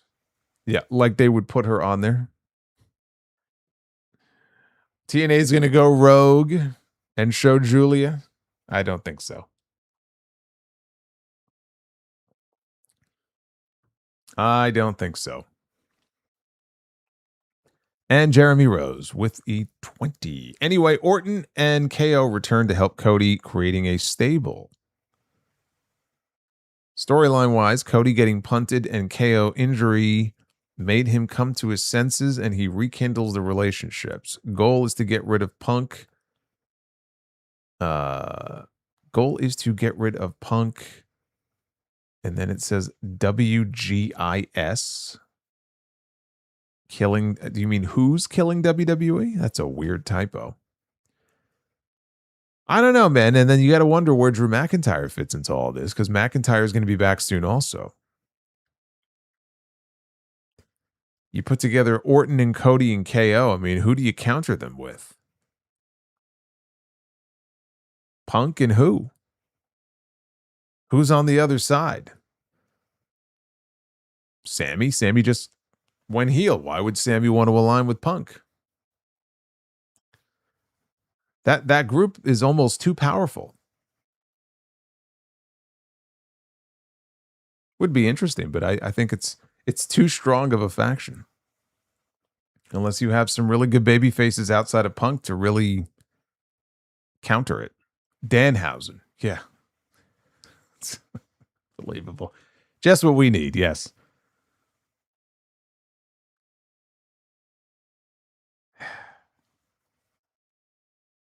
Anyway.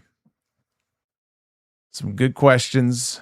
Some good shit. We have 2 rounds now coming to us. Possibly 3. We'll see how that goes. But we got 2 rounds to be the booker. Let's do it.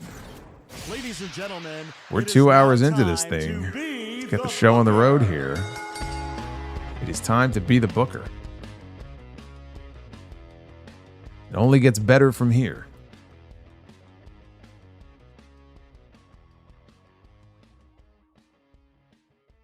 Our first tag team match here of the night. Yeah, maybe round 3 soon. I don't know. We're 3 out of 5. On that new goal, we might hit 3rd round.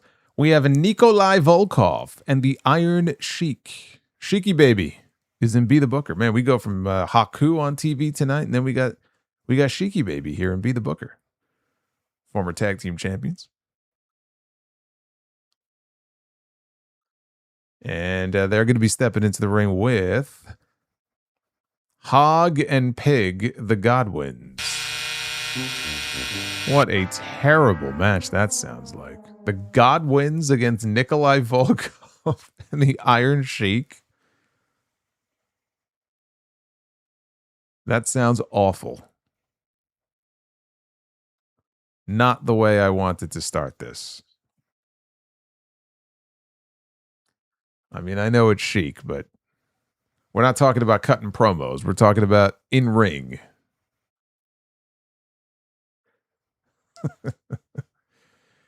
We have Ivy Nile.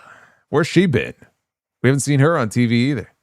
I see her more in her YouTube vlogs with her boyfriend than I do with Monday Night Raw. Then again, I don't know where the fucking Creeds are either, so maybe she's wherever they are, she's with them. Ivy Nile. At least she gets a booking here on Be the Booker. She gets to step into the ring with the Glamour. It is Mariah May, and I'm going to give that the bell, if for no other reason, because I did what Triple H doesn't have the balls to do. I booked Mariah May in a match. She can wrestle, you know. She's actually pretty good at it.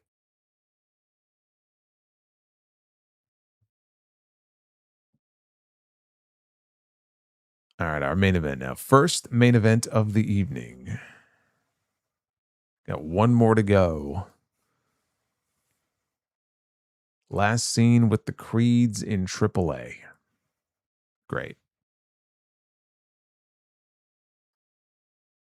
We have Rey Fenix, who was on SmackDown tonight defending the AAA Cruiserweight Championship. Now he's in the main event. He's graduated, look at this, to the main event of Be the Booker. But who will his opponent be? Who? I say, who will be his opponent?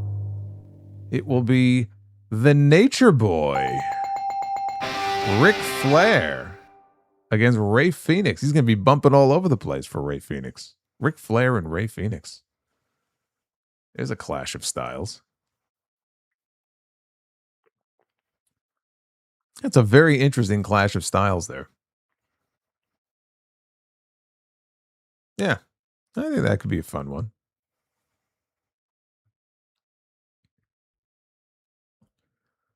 All right, we get round number 2. We get to do this all over again, but this time we get to attach some stipulations. We got a bunch of them in here, as you could tell. And I have no idea where it's going to land. That's the beauty of it. I just push a button, and we end up with an ambulance match. Somebody is going to have to be deposited into the back of an ambulance. And when both doors are closed shut, the match is over. Now, it would be a little difficult, but not impossible, to have a tag team ambulance match. So I'm going to skip right to the women on this one. And let's find out who is in the ambulance match, starting with, what the fuck is that? Image will haunt me in my dreams here. This is spooky Nikki Cross with that freaky mask on from the Wyatt Six. Another one who can wrestle, and you would never know it because they did not have her wrestling for like 2 years. She would just show up and look like this and do a Luthez press every now and then, and that was the extent to which she did any wrestling. Nikki Cross in the ambulance match. Let's get a drum roll going here. Come on now, man. We got our main event round. We need a drum roll. Creepypasta Cross against the Glamour, Mariah May. Boy, I think Be the Booker is in love. I think Be the Booker is smitten. Back-to-back rounds of Mariah May. I don't blame Be the Booker. Look, I'm smitten myself. I don't blame Be the Booker in the least. You can never have too much Mariah May, and since they refuse to give us enough of her on TV, I'll be more than happy to provide you with Mariah May here. It's fine with me. I'm okay with that.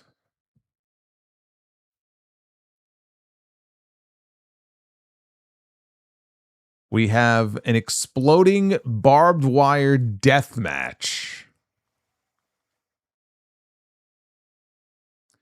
Well, this is going to be most interesting.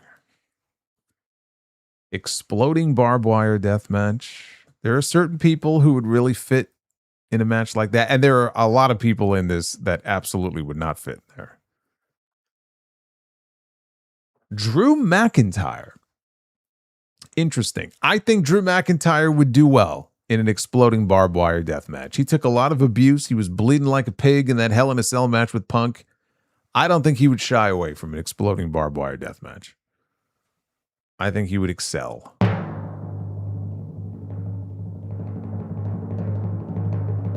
I don't think TKO is going to be very happy about that, considering what they pay him.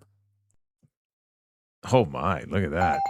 Drew McIntyre against Claudio Castagnoli in an exploding barbed wire death match. Man, I don't know who to pick. Who wins that? Who wins that? I'm going to go Drew, but that's a good one, man. I wish the stipulation wasn't even attached to it, though.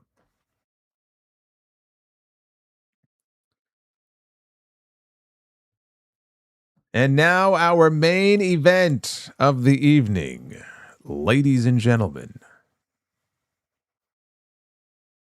Are we looking at a sweep? Are we looking at a sweep?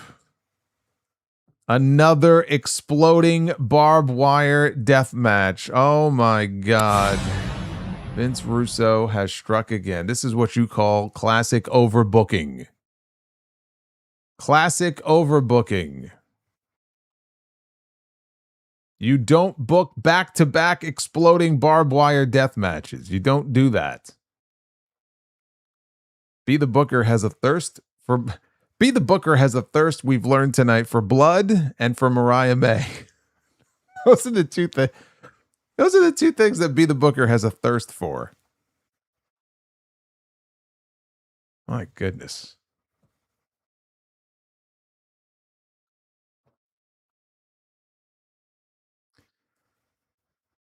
All right. We go from Drew McIntyre and Claudio in an exploding barbed wire death match to, oh my God.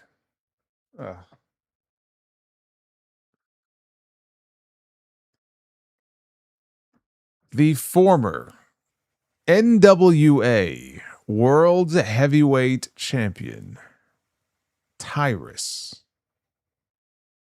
Tyrus is going to be in an exploding barbed wire death match. Who would pay to see this? Who would pay to see this? Tyrus against Joe Hendry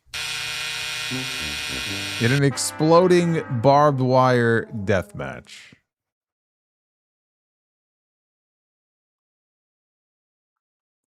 Not if you paid me. I still would have no desire to see that match.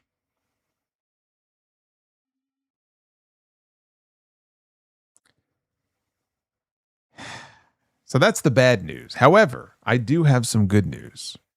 And the good news is that we just hit the bonus goal again, which means we get to take her for a spin one more time. We're getting a third round of Be the Booker. Give yourselves a round of applause. You have earned a third round. Doesn't happen very often, but it happened tonight. We didn't even get to SummerSlam yet. We got 2 nights of SummerSlam. I'm going to be live tomorrow night. I'm going to be live Sunday night. We could do even more Be the Booker. It's a double bonus. It is a double bonus round. And because it is a double bonus round, we're going to a different dimension here. We've gone to a level that we've never been to before.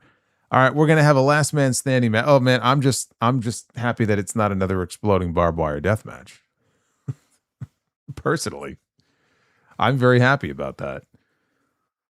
It's a last man standing match.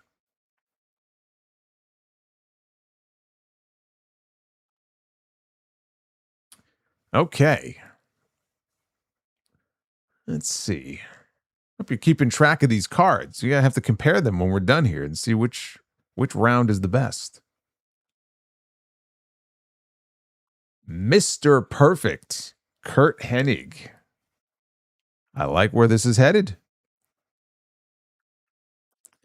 That's right. It's the Be the Booker special stage. See, he knows ball. He knows.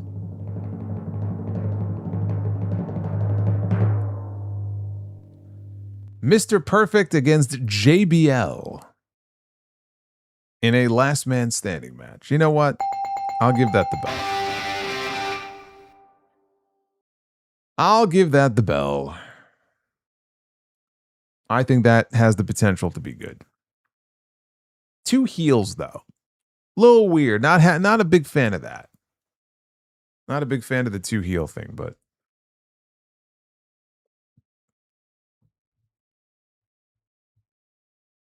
our next match is going to be First Blood, and it's going to go to the ladies this time. A First Blood women's match. Should be very interesting here. With Meiko Satomura, the retired Meiko Satomura. I don't think I've ever seen her bleed, but you would think over a 30-year career, I'm sure she's been busted open a few times. Oh, Mako. Mako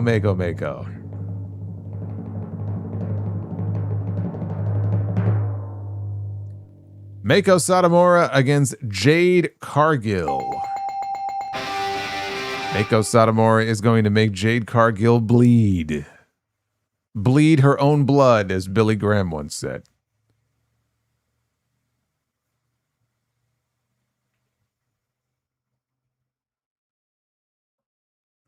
Boy, Mako better have her working shoes on for that match. That's all I'm going to say. And our true final main event here of the evening is going to be a Lion's Den match. Are you all ready to enter the Lion's Den? We're walking in. We got a Lion's Den match. 2 people enter, 1 person leaves.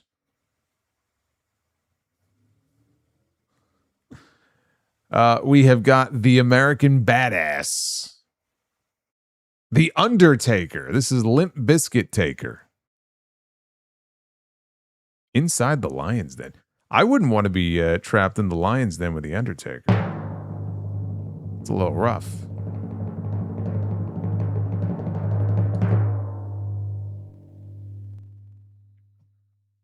The Undertaker against Razor Ramon in a Lion's Den match. Yes. We finally got a sweep. It only took 3 chances, but we finally got the sweep. Yeah, Undertaker, Razor Ramon, they did wrestle each other, but not too many times. And never any sort of like TV program. I would have liked to have seen that. It's kind of weird because I was literally just watching earlier with lunch today. I was watching, they had a 3-hour Razor Ramon compilation on the WWE Vault channel that they uploaded within the last couple of weeks. I'm in the middle of it. Great match on there, by the way, from the August 1st, I want to say, 1994 episode of Raw. It was in the lead up to SummerSlam that year. It was the first match that Shawn Michaels had since the ladder match of WrestleMania 10. He had been out of the ring since then. His first match back. No ladders, no bullshit. Straight singles match against Razor. Great fucking match. Great TV match. Those guys had great chemistry. It's almost like they were friends.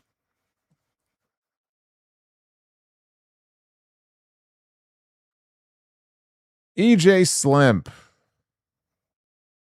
says, which would you choose if you were me, Men at Work or a White Sox Guardians game in the middle of the pennant race with a post-game Ja Rule concert? Men at Work. Now, that was an easy one. Super Pony, I need KO to package pile drive Danhausen. I heartily endorse this.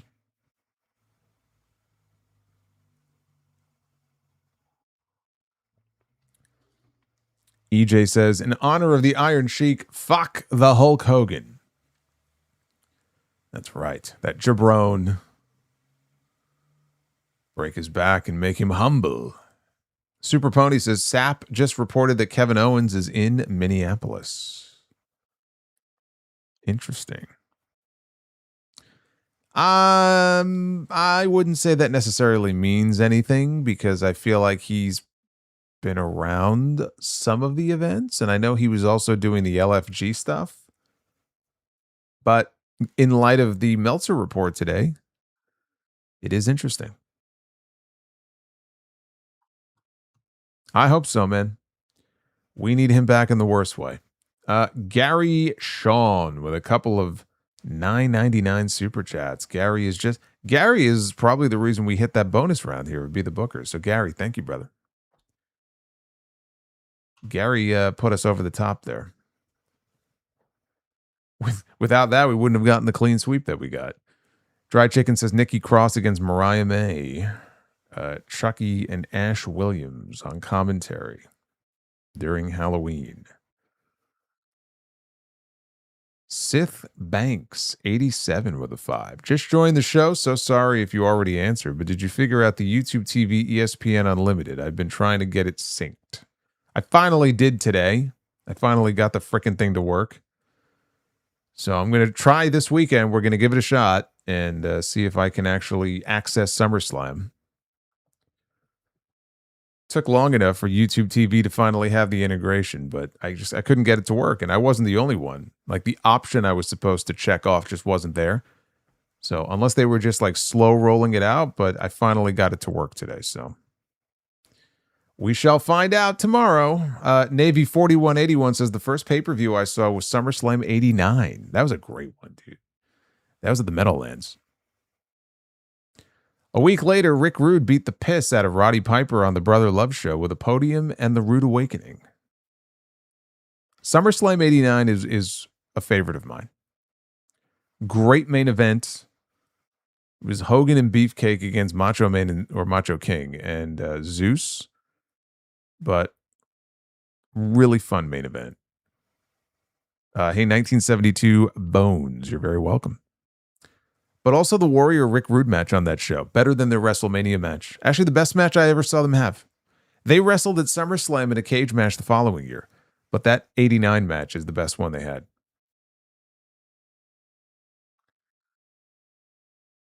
Dry Chicken says Mr. Perfect against JBL. What kind of stipulation is that? I'm going to buy everybody a pizza. I can't have it. That's terrible. Gabe, California. What do you think makes a great wrestling match? Well, great wrestling to start. But also you need two people, whether it's two men, two women, two tag teams, that the fans can invest in. If you have the fans invested in what they're seeing, and it's not just some random match, but a match, let's say, that's been like built up for a while, great heat, right? You want to have a great crowd. The crowd is so important in matches like that. A great crowd can take a decent match to a really good match, or a good match to a great match, or a great match to a legendary match, like Rock and Hogan at WrestleMania 18. It's not the same without that crowd. So what makes a great wrestling match is going to be subjective. I've seen great wrestling matches that have different elements that they don't always have the ingredients to make like a perfect match, but you want to have, good wrestling. You want to have good characters, and you want to have good heat from the crowd. You put all that together, and that's really all you can ask for. You just want to get the people to believe. You want to get them to invest. If they don't care about what they're seeing, or they're indifferent, or they're quiet, or they're sitting on their hands, they're on their phones, it's a bad wrestling match. You could do all the moves and the flips and all kinds of crazy shit. If nobody cares, or if nobody's reacting to it and it doesn't really mean anything, how can you call that a great match?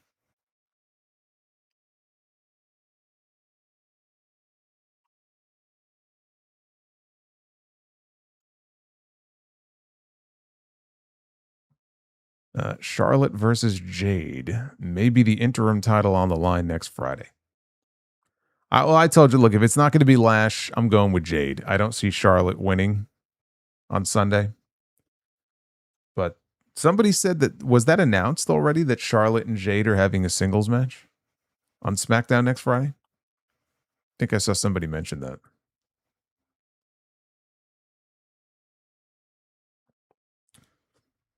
What night is Chad and Penta? I believe that's going to be on night 2. No, it is on night 2 because it's one of the only matches on night 2 I'm really looking forward to, and it will be in the first hour. I guess the first hours of these shows are not airing on ESPN like they've been doing, but I believe Penta and Gable are planned for the first hour of night 2. Hey, Chris, what's going on, Chris? You came in right at the end, brother. We're getting out of here. All right. Well, thank you guys for being with me. We went 2.5 hours tonight. Look at that. Bunch of crazy SOBs in here, man. Good crowd, good stream. Not a great SmackDown. I am hopeful that we will have a great SummerSlam this weekend. It begins with night 1 tomorrow night. There it is. Cody and Punk, Oba and Brock, the blow-off. the payoff, Hell in a Cell. And Nick Aldis, first time ever in a WWE ring. The big question, will Cody go heel? Will Randy Orton make an appearance? Will Kevin Owens make a return? Apparently he's in Minneapolis. This is the night I'm looking forward to the most. I will be live on YouTube when it is over. Be aware that it's a 6 p.m. Eastern start time. So I don't know that I see this show going 4 hours, but it could, I suppose. It's possible. I would think I'll probably be live by 10. I would imagine, or between 9:30 and 10. But whenever it's over, you give me a few minutes, and then I'll be live on YouTube for the full review. Sound Off episode 974 is going to be dropping on Sunday. And then Sunday night, we do it over again for night 2. You get 3 podcasts from me this weekend. That's a lot. You're going to get a lot of me this weekend. You're going to be so sick of me. I'm going to be like Danhausen by the time this weekend is over. You're not going to want to see my face. But at least you know I'll always deliver for you. So be well. Stay safe. Have yourselves a great rest of your night and a good weekend. And I will see you for night 1 of SummerSlam tomorrow night. Until then, take care, guys.